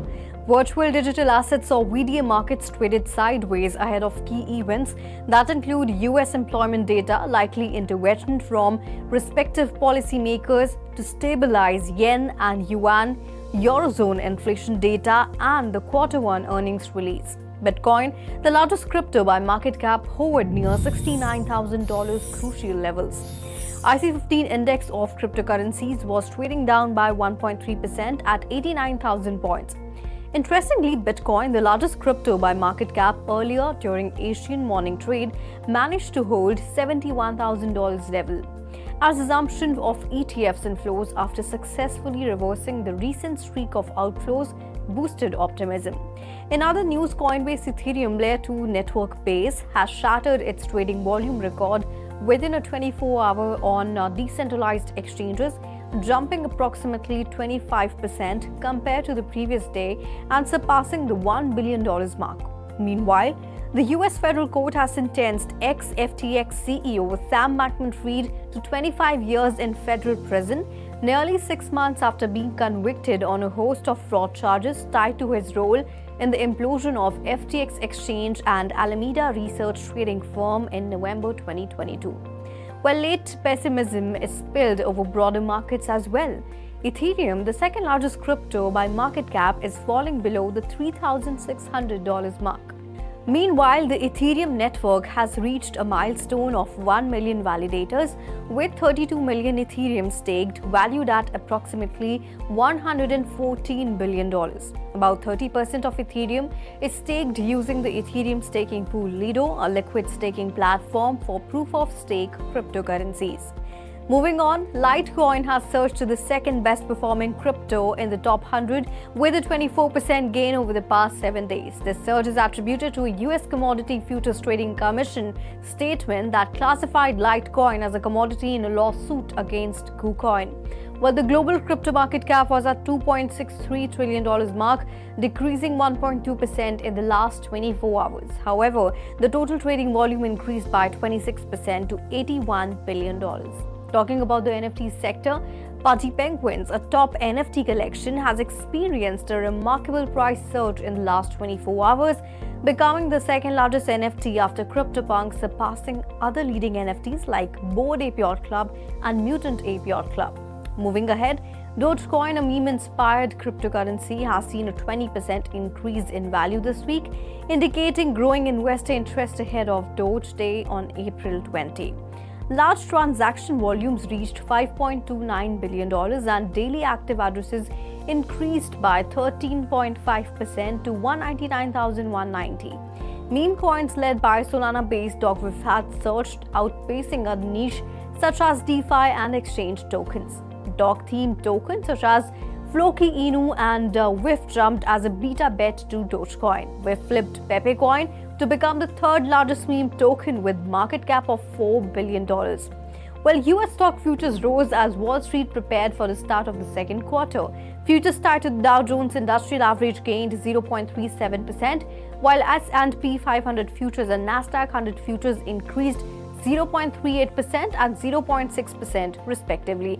Bitcoin was trading at $69,580, down by 1%. Ethereum, the second largest crypto, was down by 1.7% to trade at $3,550. If we talk about Binance's BNB token, it was down by 3% to trade at $585. Next on the list, we have Cardano's ADA token. It was down by 2.8% to trade at $0.63. Next on the list, Avalanche AVAX was trading at $52, lower by 2.8%. Polygon Matic was trading down by 2.7% to trade at $0.96. Next on the list, Doge, the popular meme coin, was trading down by 1.8% at $0.20. Next on the list, Shiba Inu was trading down by 6%. Ripple's XRP token traded at $0.61, down by 2.5%. Polkadot was down by 3.3% to trade at $9.3. However, Solana Sol was up by 1.1% and was trading at $198. So that's all in the Coin Monitor. This is me, Vishakha Thakur, signing off. For more on such updates and market news, please log on to our website www.3versetv.io or scan the QR code. This is me, Vishakha Thakur, signing off.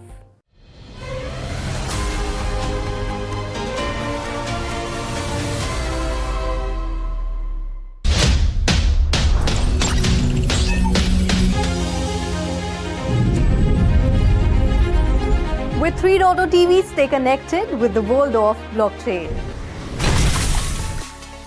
Stay up to date with infinite world of NFTs.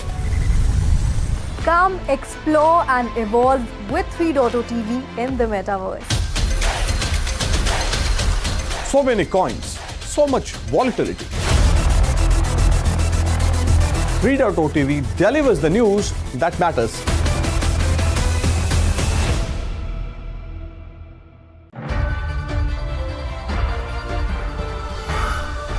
NFTs are gaining popularity due to their global acceptance and adoption. Putty Penguins, the top NFT collection, has experienced a remarkable price surge in the last 24 hours, becoming the second largest NFT after CryptoPunk. Well, it has surpassed leading NFTs like BAYC and Mutant Ape Yacht Club. CoinGecko reports that Putty Penguins has risen 7.7% in the last 24 hours, trading at a floor price of 14.59 ETH worth $51,955. CryptoPunk, the largest NFT by market cap, is currently trading at a floor price of 45 ETH worth $162,140 with a market cap of $459,624 ETH. BAYC is currently valued at a floor price of 12.31 ETH worth $43,825 with the market cap of $123,045 ETH of $4 million. MAYC's floor price is 2.11 ETH worth $7,524 with a market cap of $41,182 ETH or $1 million. Runstone, a Bitcoin-based NFT collection, has also seen a significant increase, surpassing Node Monks with a 14.8% increase in the last 24 hours. The Office of Foreign Assets Control has intensified its enforcement against individuals and entities operating in Russia's financial services and technology sectors, particularly those involved in virtual assets. OFAC claims these individuals facilitate transactions or provide services to help other designated entities circumvent US sanctions. The Treasury has declared sanctions against 13 entities and 2 individuals involved in these sectors, as well as 5 for their association with previously designated individuals. The Treasury's list includes fintech firms in Moscow, such as B Crypto, Masterchain, Atomaze, Web3 Technology, and Web3 Integrator and Token Trust, which holds a majority stake in Atomaze.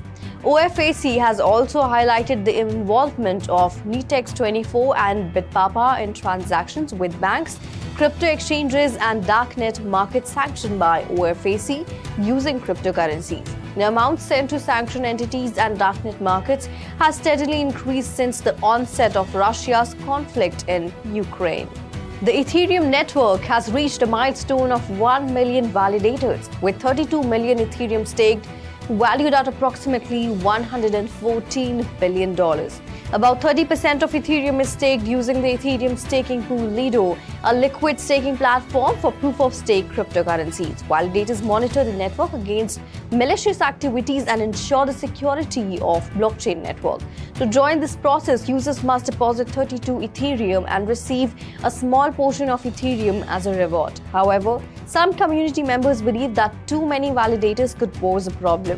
Venture investor Ivan Van Ness, Gabriel Weed, and Peter Kim, engineering manager at Coinbase Wallet, have all expressed concerns about the number of validators.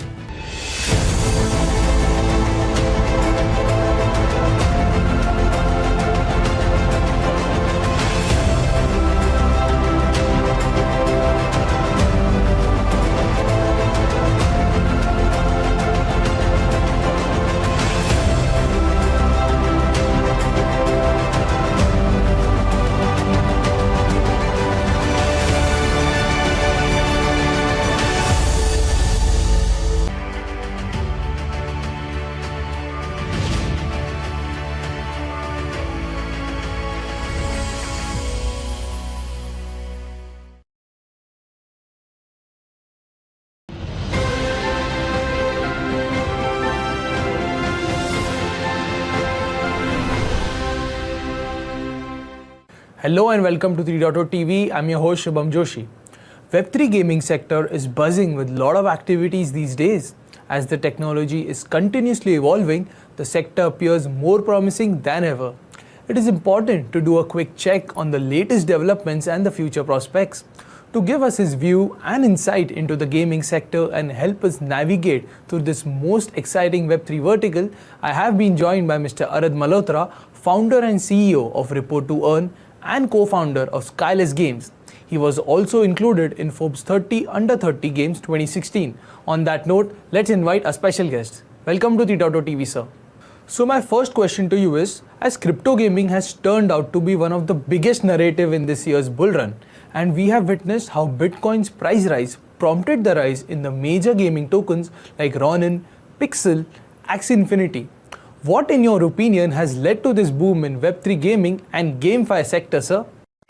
It's a very exciting time, especially with the bull run coming back right now. There's a lot of interesting things happening which are combining traditional gaming and the Web3 world. What's interesting is even at the market crash that happened over the last couple of years, blockchain gaming was one of the few use cases that actually was not affected as badly as some of the other markets. So overall, it's a very, very exciting time. There's some very exciting applications of gaming and gamification that have been integrated into Web3. And from a market perspective, this is probably one of the most exciting times as crypto becomes mainstream, and gaming, of course, has been growing year after year massively, especially after COVID. The amount of growth that we've seen of overall gamers in the world is fantastic. I do want to take a second just to note that the idea of what a gamer is has evolved over the years. There are close to 3 billion, or actually over 3 billion gamers in the world, which includes more gamers over the age of 51 than under the age of 18, and an average age of a gamer is 35. So, sometimes we stereotype and think that gamers are only for those hardcore gamers or kids. That has changed. Continuing on that note, crypto projects, particularly blockchain-based games, have been highlighted in the media for negative reasons like scams, frauds, and cyber attacks. Even so, the industry has re-emphasized security measures to protect users and prevent potential scams. In contrast, we have also seen how Web3 gaming has a lot of beneficial use cases. So can you please highlight some of these examples? Absolutely. I'm glad you asked that question. Because, with the bull run, of course, come a lot of negatives too, right? We saw in the last bull run that there was a lot of pump and dumps and fake projects essentially, but it's very important to emphasize on very positive use cases of Web3 and gaming in general. So there is an entire organization called Games for Change as an example that has for many, many years been focused on not using games just as an entertainment medium, but teaching people things, not just math and science, but teaching them how to be better human beings or cultural exchange and stuff like that from a gaming perspective. For Web3 now, there's been a lot of great use cases, especially in the sustainability space, looking at tokenizing things such as carbon credits. There are also other use cases in terms of government. In fact, we ourselves as Report to Earn are working on a use case to make the world a better place by having people being rewarded for reporting daily things. So there's a lot of very interesting use cases and a lot of positive impact that can be created just by leveraging the technology versus just games being an entertainment product essentially, or Web3 just being about crypto. So I think I really want to emphasize that again, there's about over maybe 70% of coins out there actually might not survive, might not see the light of day, but some of these really strong use cases beyond just the trading aspects are going to be the ones that survive and thrive. Not very different than the dot-com bubble back in the early 2000s. Alright, sir, you spoke very well about the use cases of Web3 gaming, and there's a lot of optimism in this sector with new gaming projects being launched in 2024. And we have also witnessed projects designing efficient tokenomics for their games, with some 250 million worth of tokens being unlocked in the March itself. So what are your thoughts about this? Yes, so there's a lot of interesting projects that are happening. Illuvium is obviously one which is very, very popular and is doing pretty well essentially. Interestingly, there hasn't been a big breakout success other than the first major project, which was Axie Infinity. And I think the reason for that is that right now, again, the use cases for gaming have not been refined very well. The core reason for that is that people are too focused on just the crypto side of things versus the fundamental solid game mechanics. So these 4 or 5 titles that we talk about, like I mentioned, Illuvium, Axie Infinity, you have Sandbox. These are successful because they have very strong game mechanics and they're fun to play, and then they integrate crypto into it. What I think a lot of developers are doing wrong today is that they're just trying to follow the markets and again trying to hype up the coins and the tokenomics of the coin versus fundamentally creating fun games and then trying to integrate essentially what the tokenomics should be in order to make it financially successful. But again, since you specifically asked about tokenomics, I think Axie is a very good example again because they actually failed with the initial tokenomics where the cost per coin became so high, which again to the average user meant that the point of entry into the game became extremely high. And then they modified that to have what we call as a dual token system, where they had a more balanced economy. We can definitely talk more details, but the idea is that you do not want these games to be prohibitive. You actually want them to be welcoming so that there is higher sustainability in terms of user growth as well as user retention. All right, sir. A lot of investors and gamers believe that adding AI to Web3 games will spark an explosion of innovation.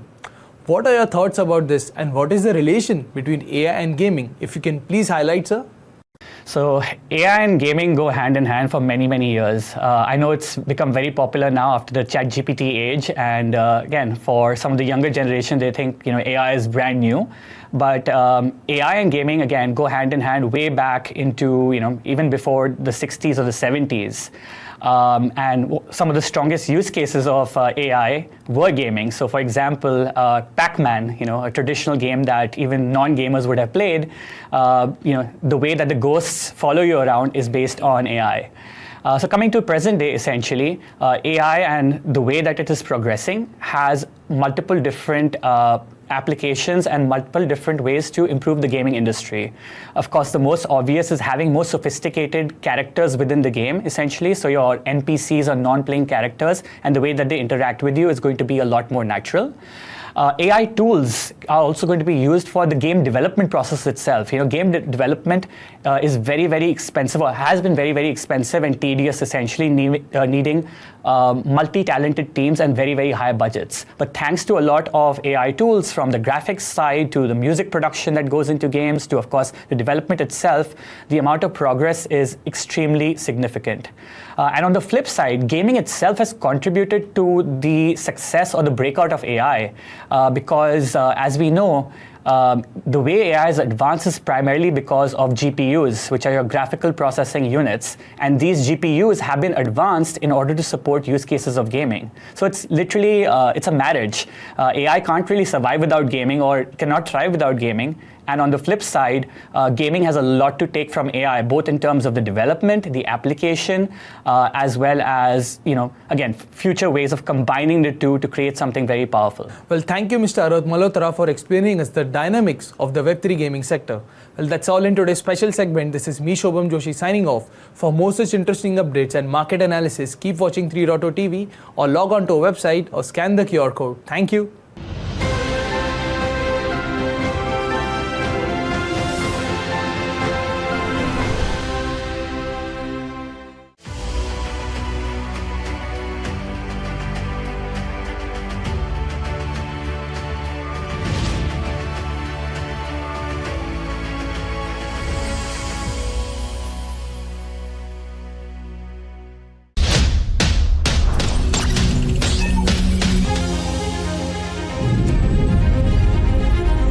With 3.0 TV, stay connected with the world of blockchain.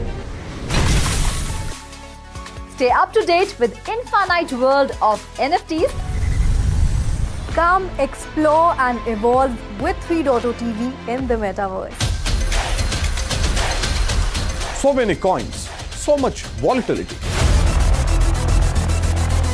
3.0 TV delivers the news that matters.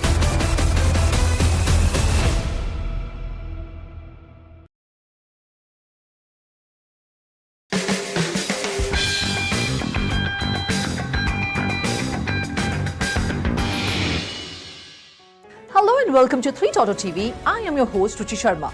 It's Monday, the day to bring you the latest update from the Main Street.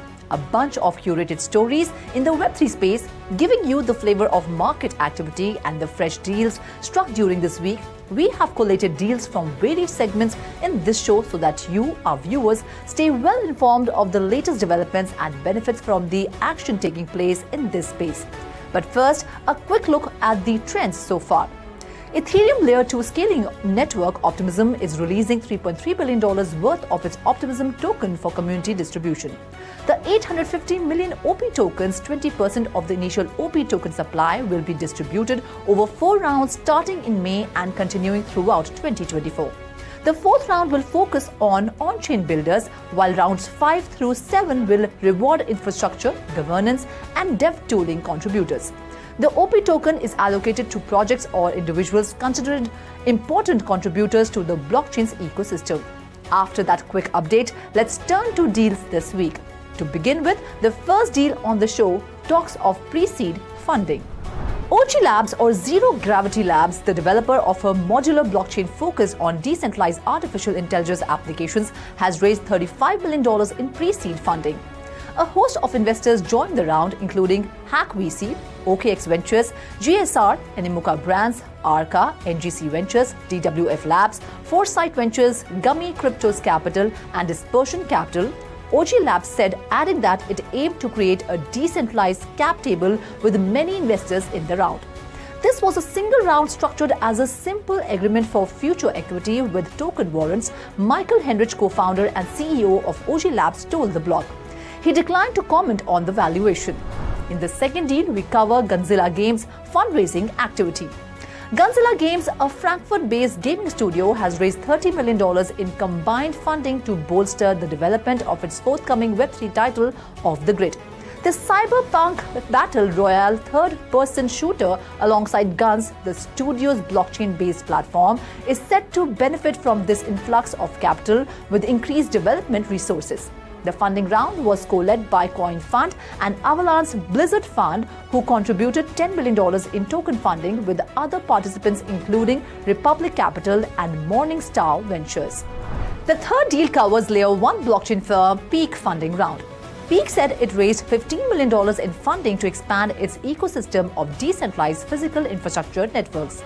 The funding round, led by Generative Ventures and Borderless Capital and featuring participation from Spartan Group, CMCC Global and Animoca Brands, comes ahead of the blockchain's mainnet launch and listing of the Peak token. Deepin refers to using blockchain technology and token incentives to build physical infrastructure networks so other projects don't need to buy and run their own equipment. In other words, Deepin is the decentralized version of Amazon Web Services or Google Cloud. Moving on to Deal 4. Elixir Games has successfully concluded its seed funding round, raising $14 million, according to a press release. The notable investors participated to this seed round as Square Enix, the Solana Foundation, and Shima Capital, alongside other private entities. According to reports, the funding will go towards launching the ELIX token, which will power Elixir Games products along with the Launchpad and Incubation program. Investors were particularly drawn to Elixir's Launchpad and Incubation program, which offered a simplified launch process for its portfolio of Web3 gaming titles. Final deal on the show. Web3 gaming firm Illuvium has raised $12 million in a Series A funding round, with contributions from investors such as Australian venture capital firm King River Capital, Errington Capital, and Animoca Ventures. The funding will be used to develop new games within the Illuvium ecosystem as the firm gears up for its second quarter 2024 gaming releases.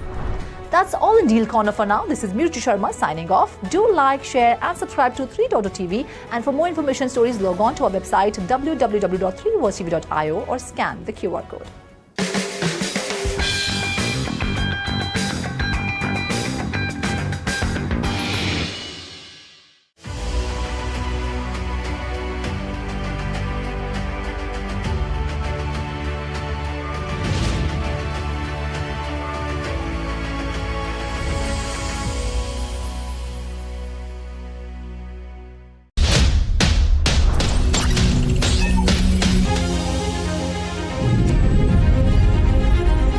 With 3.TV, stay connected with the world of blockchain.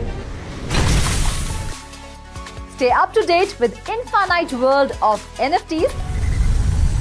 Come explore and evolve with 3.TV in the metaverse. So many coins, so much volatility. 3.0 delivers the news that matters.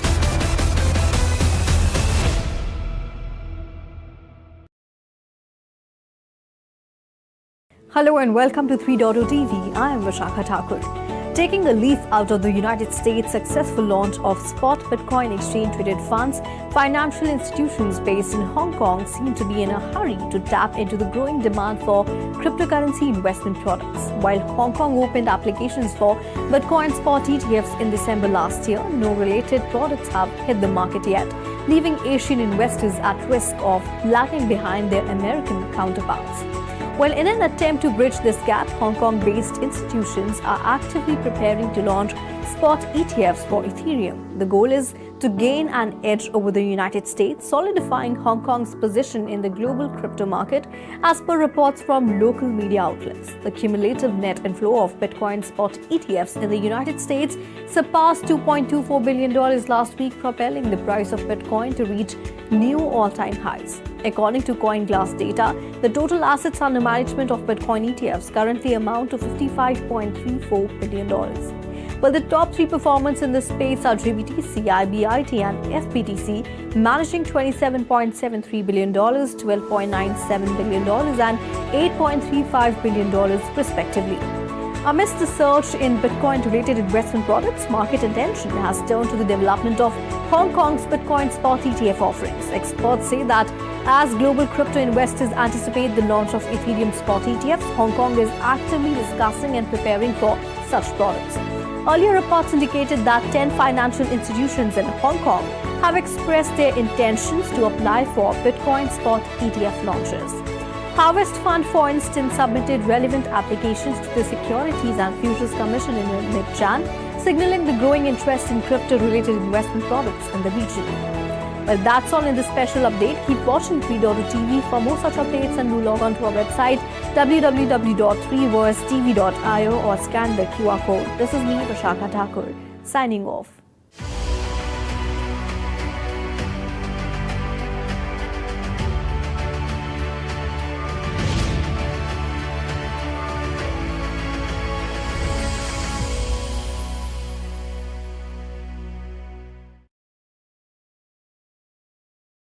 Hello and welcome to 3.TV. I'm your host Shubham Joshi.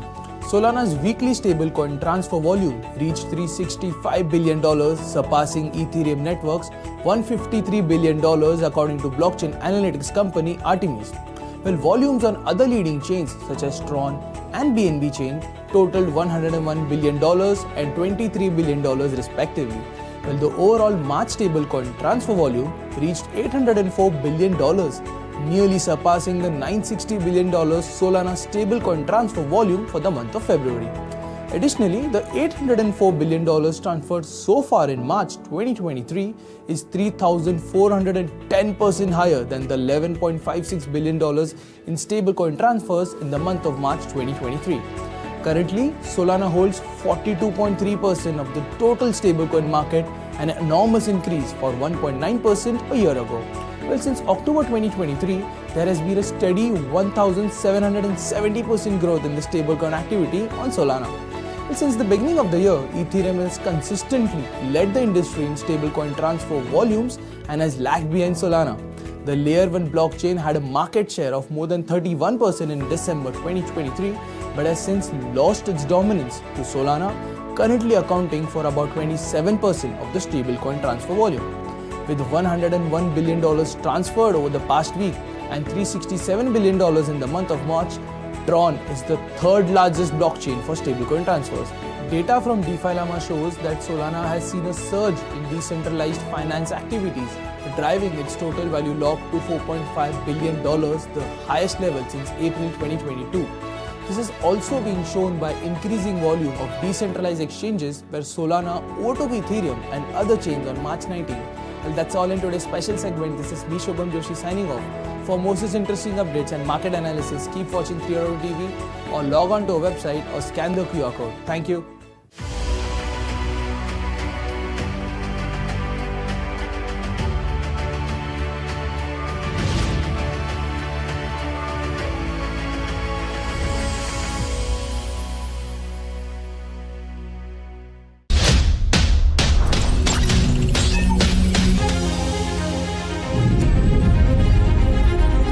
With 3.TV, stay connected with the world of blockchain. Stay up to date with infinite world of NFTs Come explore and evolve with 3.0 TV in the metaverse. So many coins, so much volatility. 3.0 TV delivers the news that matters.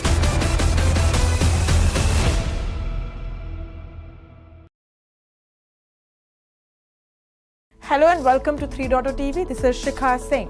Angle, the DeFi protocol, has unveiled its new US dollar-pegged stablecoin, which aims to pass on yield from its real-world asset backing and revenue from DeFi lending. Interestingly, the Angle's USDA is backed by US Treasury bills and tokenized versions of T-bills, and token holders who stake the USDA on the Angle protocol can automatically earn rewards derived from the token's reserve assets yield and revenue from the protocol's lending platform. This way, the target yield for USDA stakers is at least 5%. The development came as yield-bearing stablecoins have mushroomed recently, with new offerings seeking to lure funds from market-dominating stablecoins. USDT and USDC did not pass the yield earned on their backing assets to holders. Latest entrants such as Mountain USD and Athena's USDE amassed $300 million and $1.3 billion in deposits, while asset management giant BlackRock also entered the market recently with its tokenized fund represented by dollar-pegged BUIDL token aimed for large institutional clients. With its new offering, Angle also aims to establish a blockchain-based foreign currency hub with seamless conversion between euro and dollar without fees and slippage. Angle already offers a euro-pegged EURA token with $22 million supply. It received $5 million in venture capital funding led by Andreessen Horowitz in 2021 to develop its stablecoin-focused DeFi platform. The forex markets represent trillions of dollars of daily volume. However, today it's difficult to find a DeFi protocol offering on-chain currencies trading at true forex rate, said Pablo, CEO of Angle Labs, the development organization behind the protocol. To boost liquidity for USDA, users will also be able to convert Circle's USDC stablecoin to USDA and back without incurring fees or slippage. USDA will start a beta testing phase in the next few days, pending approval by the Angle protocol's governance, with plans for a broader rollout in April. The offering will not be available to US-based investors, the protocol said. Well, that's all in today's special segment. For more such updates, follow 3.0 TV or log on to our website www.3versetv.io or scan the QR code to know more.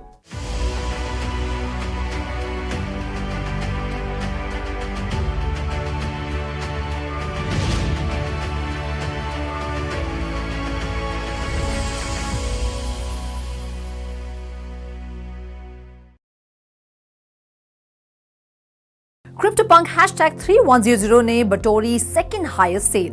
Node monkeys ने पहली बार की $1 million से ज्यादा की कमाई। Batman अपनी 85th anniversary पर launch करेगा latest NFT collection.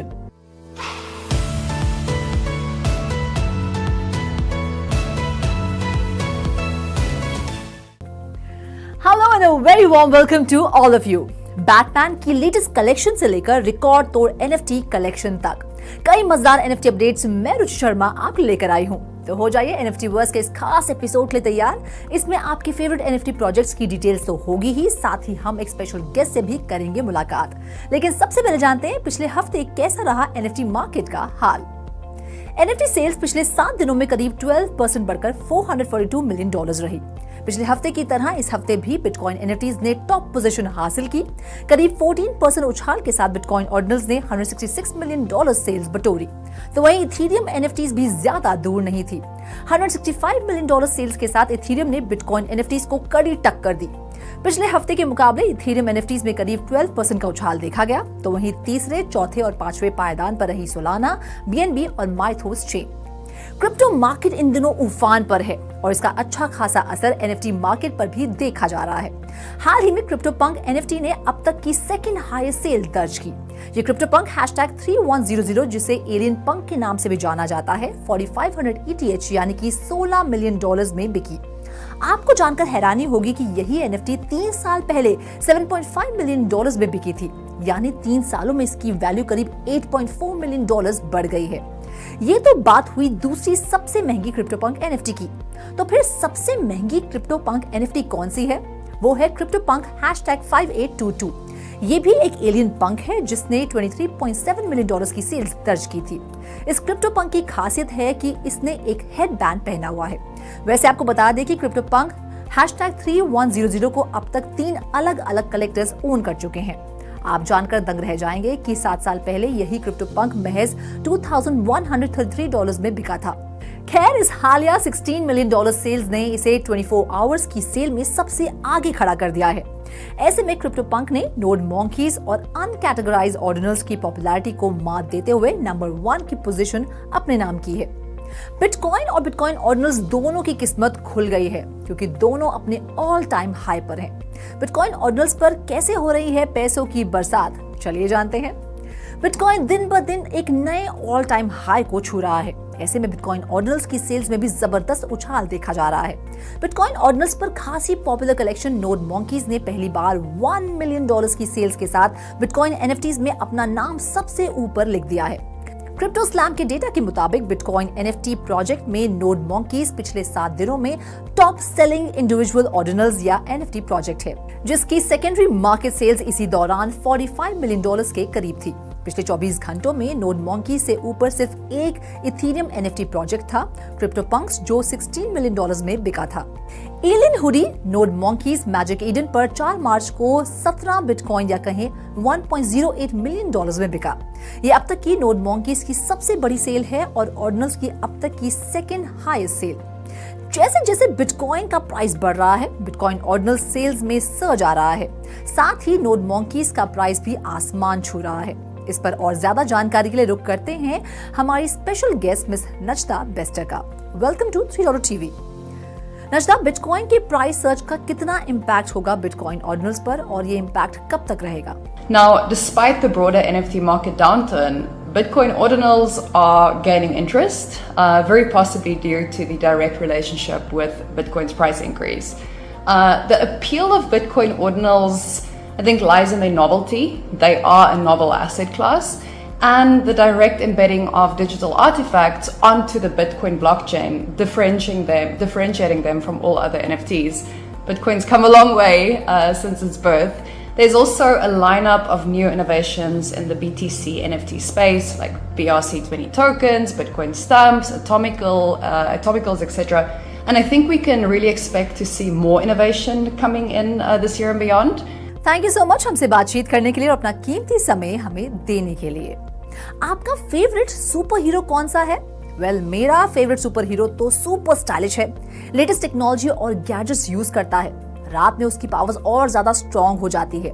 Any guesses?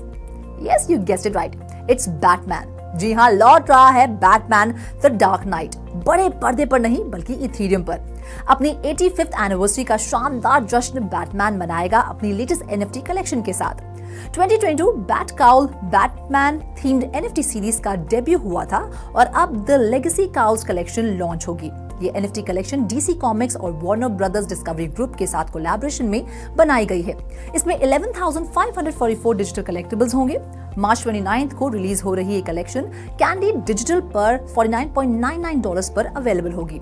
Batman the legacy cowl पर बेस्ड इन 3D कलेक्टिबल्स और आर्टवर्क को क्रिएट किया है DC artist Pablo M Collar और राइटर डैन एब्लेट ने।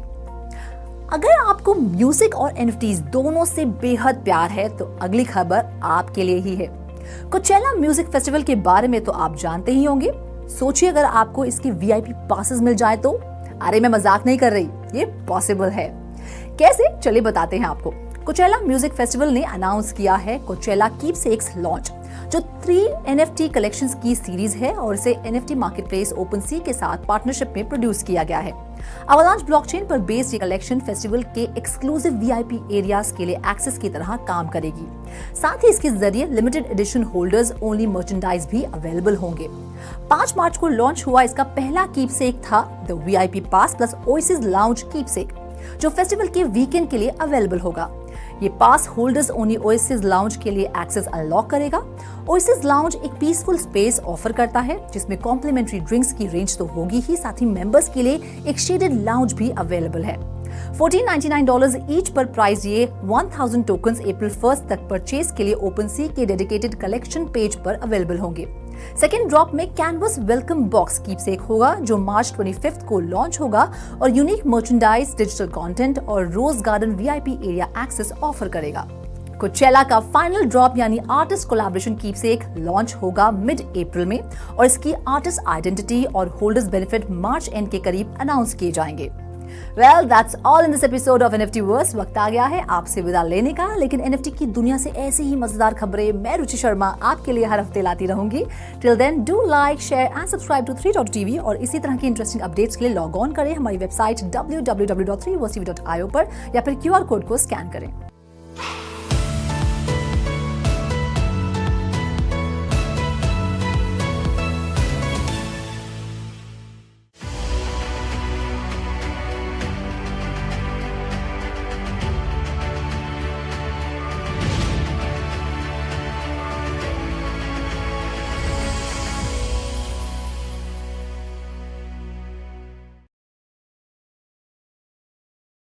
Hello and welcome to 3.0 TV. This is Shikha Singh. The United Arab Emirates Central Bank is getting ready to launch the first part of its central bank digital currency plan.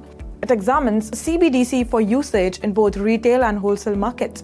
The CBUAE launched a new approach on March 23rd with a signing ceremony including R3 and G42 Cloud, a division of G42 AI holding company located in United Arab Emirates. The technology for the digital dirham will be provided by G42 Cloud, while R3 will handle the infrastructure. There will be 3 parts to the strategy's initial phase. It envisages Project Emirates Soft, a limited launch, a proof of concept for a bilateral CBDC bridge with India, one of the UAE's main trade partners, will come in second. A domestic CBDC's proof of concept for both wholesale and retail use will come in third. The CBDC plan is a component of the wider financial infrastructure transformation program of the CBUAE. One of the founding members of the Project Emirates, dubbed the first real value cross-border CBDC pilot, is the CBUAE. It also mentioned Project Aber as an effective effort that came before the new approach carried out in collaboration with the Saudi Central Bank. In March 2023, the deals with R3 and G42 located in Abu Dhabi were revealed. It was anticipated at the time that the approach would take 12 to 15 months to implement. One of the main producers of CBDC technology is R3. It is the company that offers the permissioned blockchain CRODA. It has participated in many initiatives with the Bank of International Settlements in addition to others. Well, that's all in today's special segment. For more such updates, follow 3.0 TV or log on to our website www.3versetv.io or scan the QR code to know more.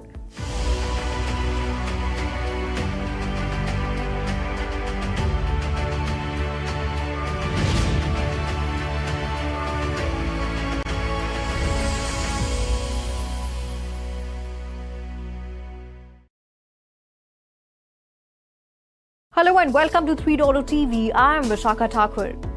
The London Stock Exchange, the world's oldest stock exchanges, will start accepting applications for trading in Bitcoin and Ether exchange-traded notes or ETN from April 8th and is set to roll out those crypto ETNs on May 28th.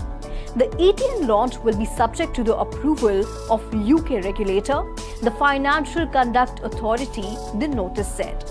Earlier in March, FCA said that it would not turn down requests from recognized investment exchanges to create a listed market segment for ETNs, where the products will be available to professional investors only. At the time, the London Stock Exchange said it planned to accept applications for Bitcoin and Ether ETNs by the second quarter of this year. Regulators have been moving to make the country more crypto-friendly following several announcements from the UK government to make the country a crypto hub. In an exchange notice, LSE or London Stock Exchange said that it wishes to enable the maximum number of issuers to be present in the market on the first day of trading.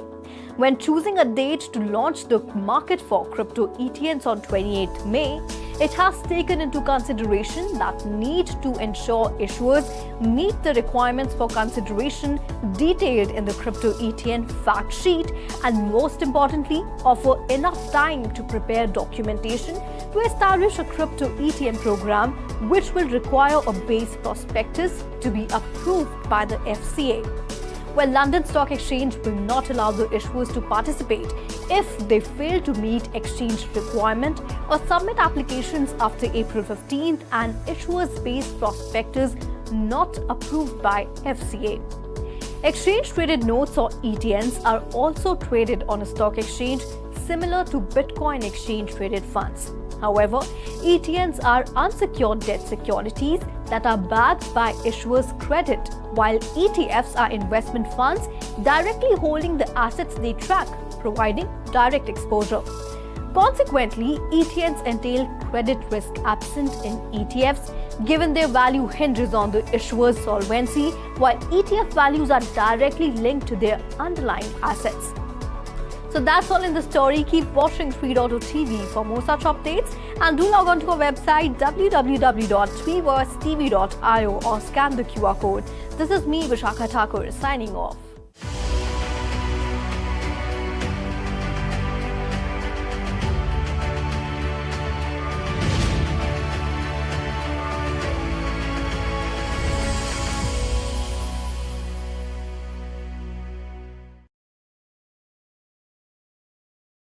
Hello and welcome to 3.0 TV. The Near Foundation, the non-profit behind the Layer 1 Near protocol, announced that the protocol now supports chain signature, offering users multi-chain access from their Near account.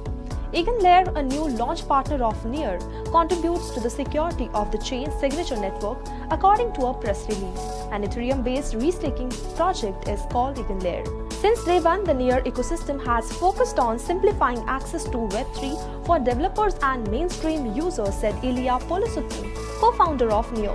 Chain signature is the next step in that journey, making it significantly easier to transact on any blockchain, while also defragmenting liquidity across the ecosystem. According to the news release, developers may now create decentralized finance applications that leverage resources from the chains without bridging these resources. The product is the most recent development in Near's chain abstraction program, which attempts to improve the cryptocurrency user experience by reducing the obstacles present in the multi-chain setting. Near's native token has been rising over the past few months, up roughly 7-fold since the start of October, including a doubling in a 1 week earlier this month. As of March 27, 2024, Near is trading at $7.8. Well, that's all for today. This is me, Roshni Shingre, signing off. For more such updates, watch 3.0 TV or log on to our website www.3versetv.io or scan the QR code. Thank you.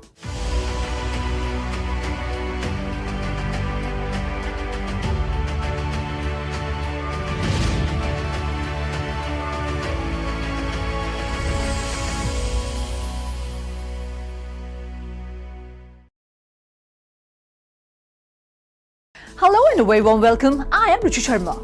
The chief prosecutor of Montenegro filed a judicial objection on Thursday, seemingly postponing the co-founder of Terraform Labs, Do Kwon's planned extradition to South Korea.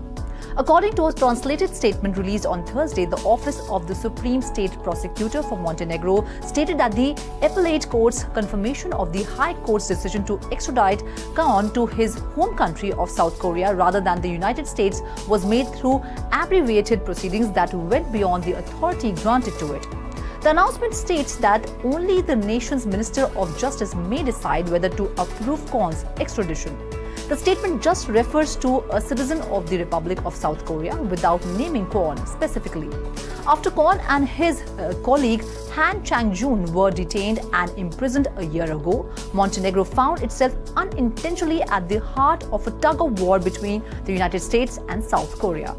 For making an effort to go to Dubai using fake Costa Rican passports, 10 months after the $40 billion collapse of Kwon's firm Terraform Labs and the Terra ecosystem, and 6 months after Interpol issued a red notice for his arrest, Kwon was taken into custody. Kwon is charged with crimes in both the United States and South Korea, but since his arrest, he has unsuccessfully appealed a number of court rulings in an effort to prevent extradition. That's all the story for now. This is Mirchi Sharma signing off. Do like, share and subscribe to 3.0 TV, and for more information stories, log on to our website www.3versetv.io or scan the QR code.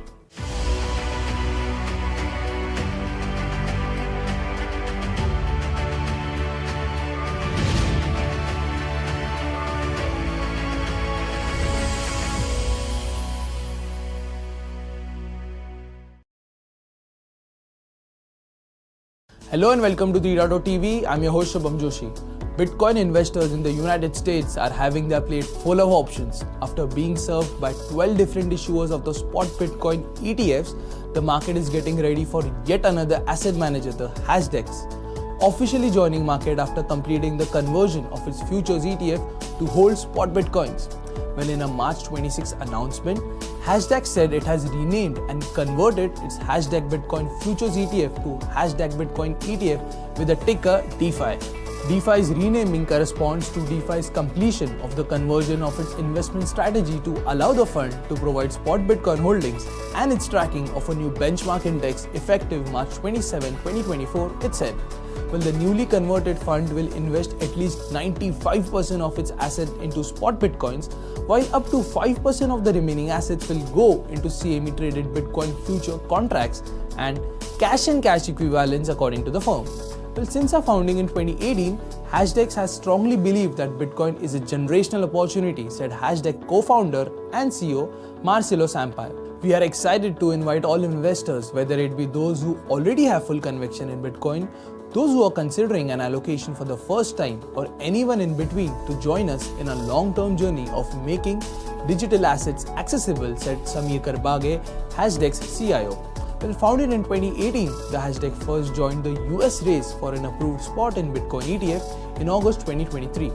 Unlike others that depend on a Coinbase surveillance sharing agreement, Hashdex fund acquires spot Bitcoin from physical exchanges within the CME market. Hashdex is already several months late to competitive spot Bitcoin ETF markets. Well, according to data from Farside Investors, spot Bitcoin ETF cumulative inflows, excluding that of Grayscale, is now at nearly $25.5 billion. 80% of that figure is made up by BlackRock and Fidelity. A prospectus filed by Hashdex indicates its ETF charges a 0.9% a year management fee, which would sit on higher end of the fees charged by ETF issuers, which average around 0.3%, but still under the 1.5% a year fee charged by the Grayscale Bitcoin Trust. Well, that's all in today's special segment. This is me, Shubham Joshi, signing off. For more such interesting updates and market analysis, keep watching 3.0 TV or log on to our website or scan the QR code. Thank you.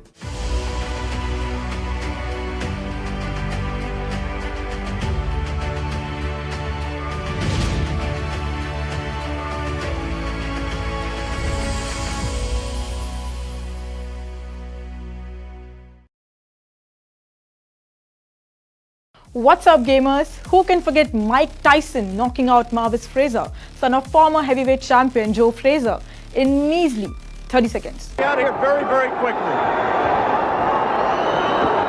Uppercut, and Marvis is hurt. Fraser is down. Joe Cortez moves in to have a look. Still can't get over Muhammad Ali swatting Sonny Liston in the World Heavyweight rematch at Lewiston in May, which is arguably the most famous photo in sport. Well, if you're someone who loves boxing matches, there's a game made just for you. Stumble Upon Rumble, it seems easy, but it's hard to master. Stumble Upon Rumble is the first 100% skill-based play-to-earn game. It takes players back to the old days of gaming, where skill was all that mattered. This is strengthened by the arcade pixel art theme it is set in. The game is a combat action game that allows players to perform two actions: move and attack. Players can move in 8 directions: kick, punch, or block to protect themselves. Game modes can present different types of opponents, such as clan battles, AI characters with special abilities, and player versus player or player versus AI game modes.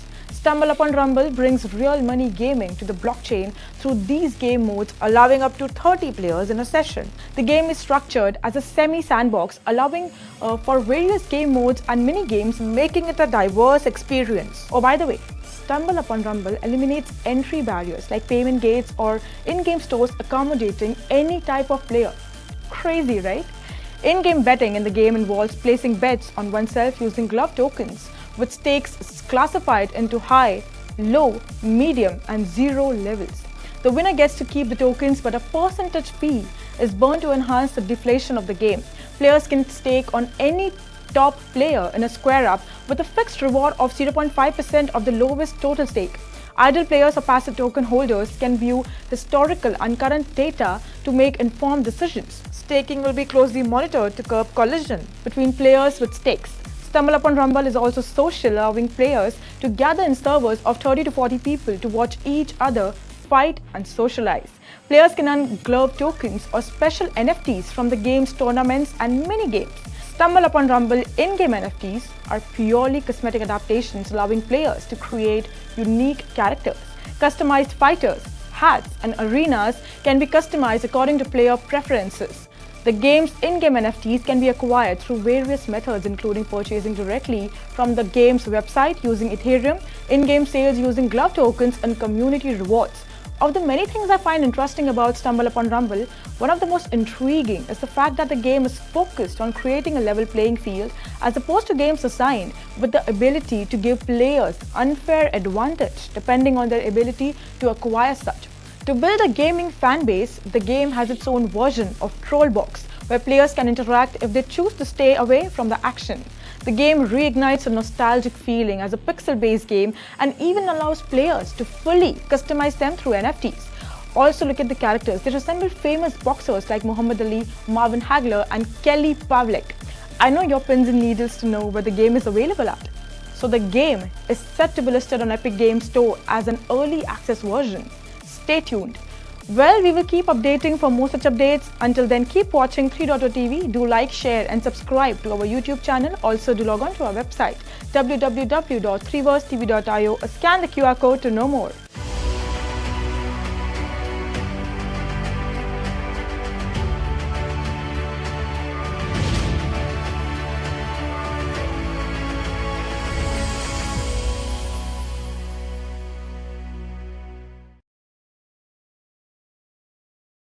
Hello and welcome to 3.0 TV. I'm your host Shubham Joshi. Galaxy Digital, a provider of digital asset financial services, announced $296 million in net profits for its 2023 full-year financial results. Compared to $1 billion loss a year earlier, this represents a significant shift and suggests that the 2023 crypto winter is finally over. Well, fourth quarter net profits of $302 million as opposed to a loss of $288 million in the same time last year carried the full year total. Additionally, the third quarter's $94 million net loss was reversed by the fourth quarter's success. As of end of February 2024, Galaxy Digital's assets under management had nearly doubled to $10.1 billion, having already expanded by over 200% from $1.7 billion to $5.2 billion in 2023. Since the end of fourth quarter 2023, digital asset prices materially changed and our business has benefited from heightened market volatility and increased trading volumes, the firm said in a statement.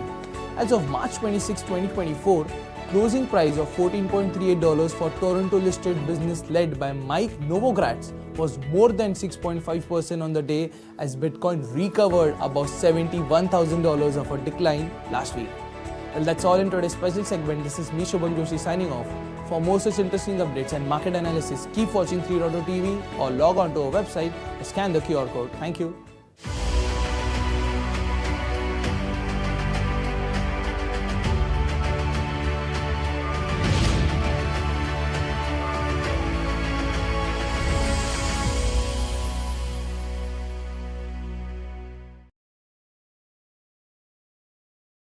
Hello and welcome to 3.0 TV. You're watching our special show Block on the Rocks, where we unravel the captivating world of blockchain technology. In the bustling heart of Saudi Arabia, where tradition meets innovation, there is a city emerging unlike any other. Welcome to Mayasim, a smart city built on the revolutionary foundation of blockchain technology. Yes, you heard that right. Blockchain is not just a buzzword here. It's the beating heart of this urban marvel. Located in Jeddah, Mayasim isn't your average city project, spanning 1.6 million square meters in Ober. It's more than just concrete and steel. Shamil United Development Company, the visionary minds behind this endeavor, are crafting a sustainable mixed-use community that's as forward-thinking as it gets. It's the seamless integration of blockchain into every aspect of daily life. Imagine every brick, every tree, every drop of water part of a larger interconnected network. Not just a city, but a smart city. From luxury apartments to sprawling parks and serene lagoons, every facet of Mayasim is powered by distributed ledger technology. This is not just about convenience, it's about empowering residents with control over their data and ushering a new era of transparency and progress. The MySIM is just the beginning. Across Saudi Arabia, blockchain projects are gaining momentum. Take Chris Farms, for example, a pioneer in decentralized vertical farming, securing millions in funding and eyeing expansion into the kingdom. Or the recent partnership between Hashgraph Association and the Saudi Ministry of Investments paving the way for $250 million tech studio focused on emerging technologies. In a world where the future feels closer than ever, MySIM stands as the shining example of what's possible when innovation meets ambition. So keep your eyes peeled because the future of urban living is not just coming, it's already here and it's built on blockchain technology. Well, that's it for today. For more such updates, watch 3.0 or log on to our website www.3versetv.io or scan the QR code. Thank you.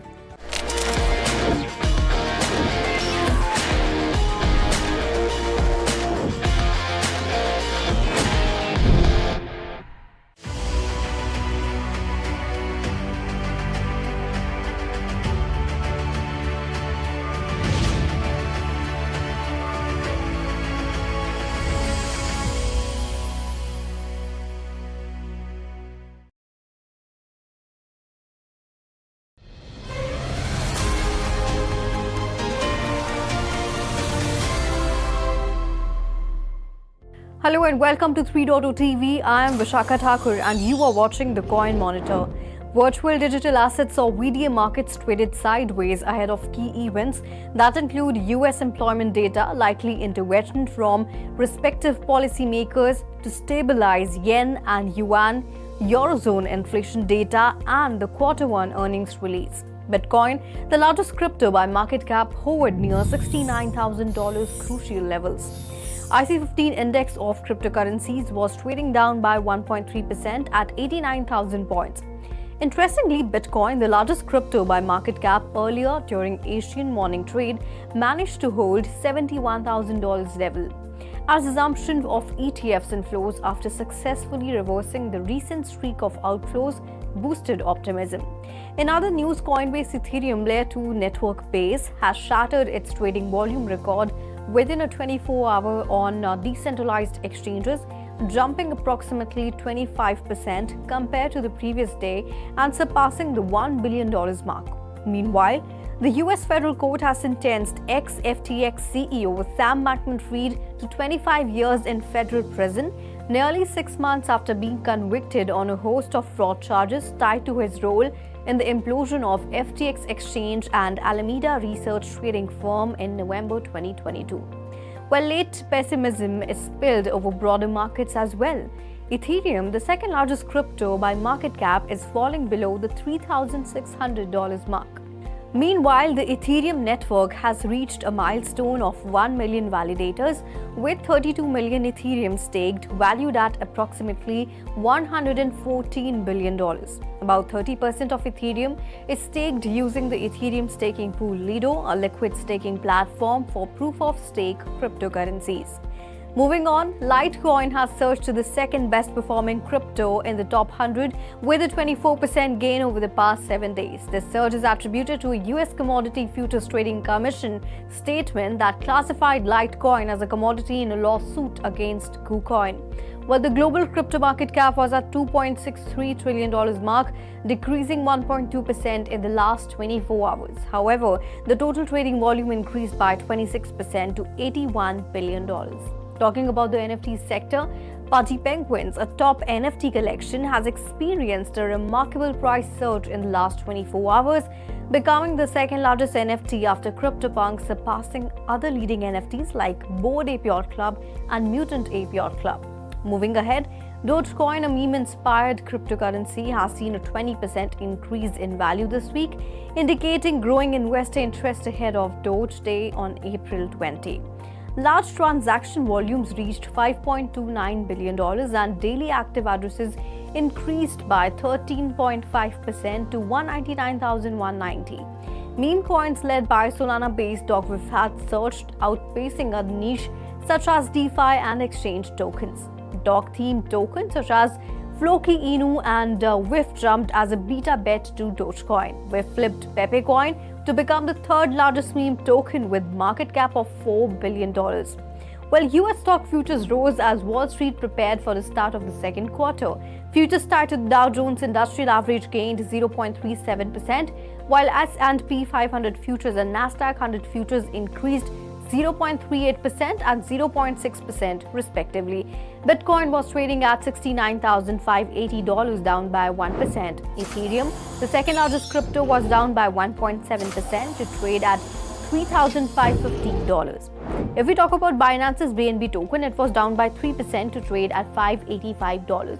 Next on the list, we have Cardano's ADA token. It was down by 2.8% to trade at $0.63. Next on the list, Avalanche AVAX was trading at $52, lower by 2.8%. Polygon Matic was trading down by 2.7% to trade at $0.96. Next on the list, Doge, the popular meme coin, was trading down by 1.8% at $0.20. Next on the list, Shiba Inu was trading down by 6%. Ripple's XRP token traded at $0.61, down by 2.5%. Polkadot was down by 3.3% to trade at $9.3. However, Solana Sol was up by 1.1% and was trading at $198. So that's all in the Coin Monitor. This is me, Vishakha Thakur, signing off. For more on such updates and market news, please log on to our website www.3versetv.io or scan the QR code. This is me, Vishakha Thakur, signing off.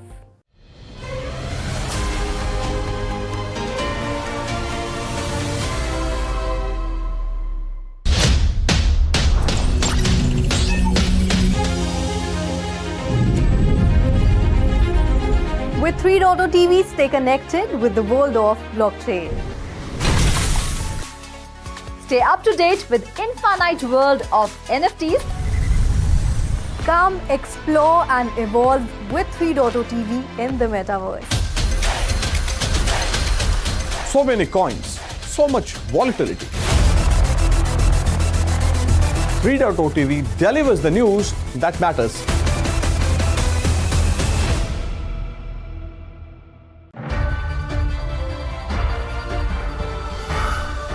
NFTs are gaining popularity due to their global acceptance and adoption. Putty Penguins, a top NFT collection, has experienced a remarkable price surge in the last 24 hours, becoming the second largest NFT after CryptoPunk.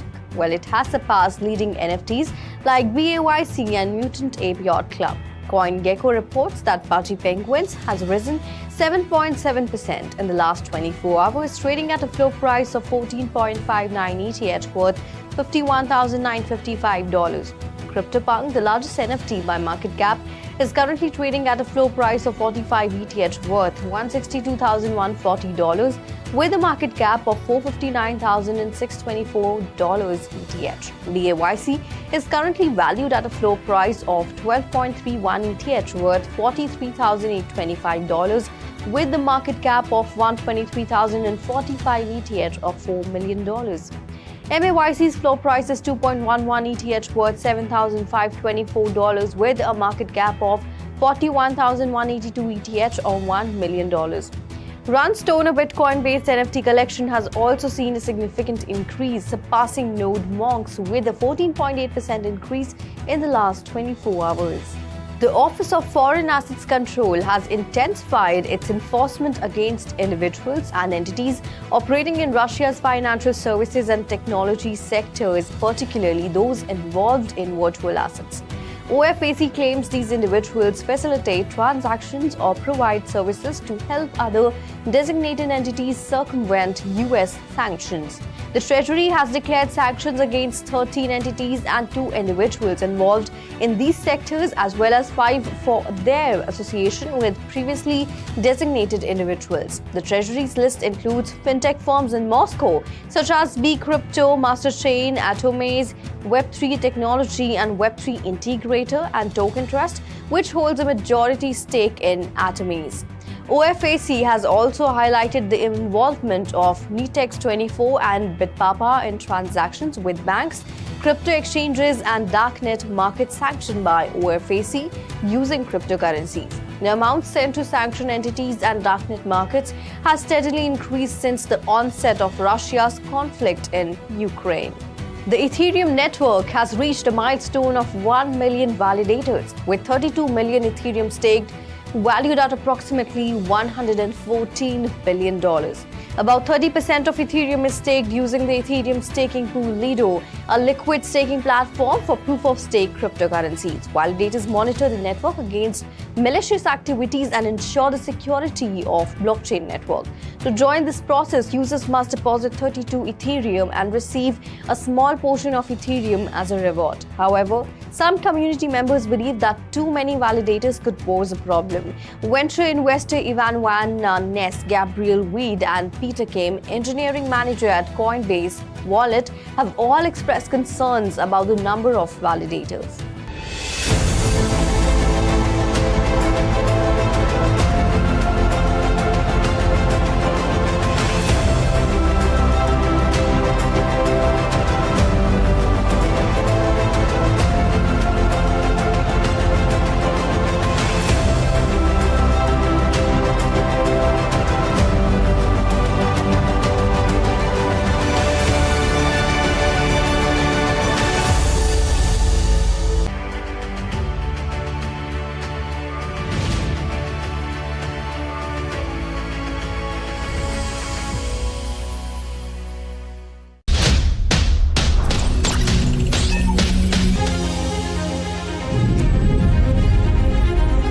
With 3.0 TV, stay connected with the world of blockchain. Stay up to date with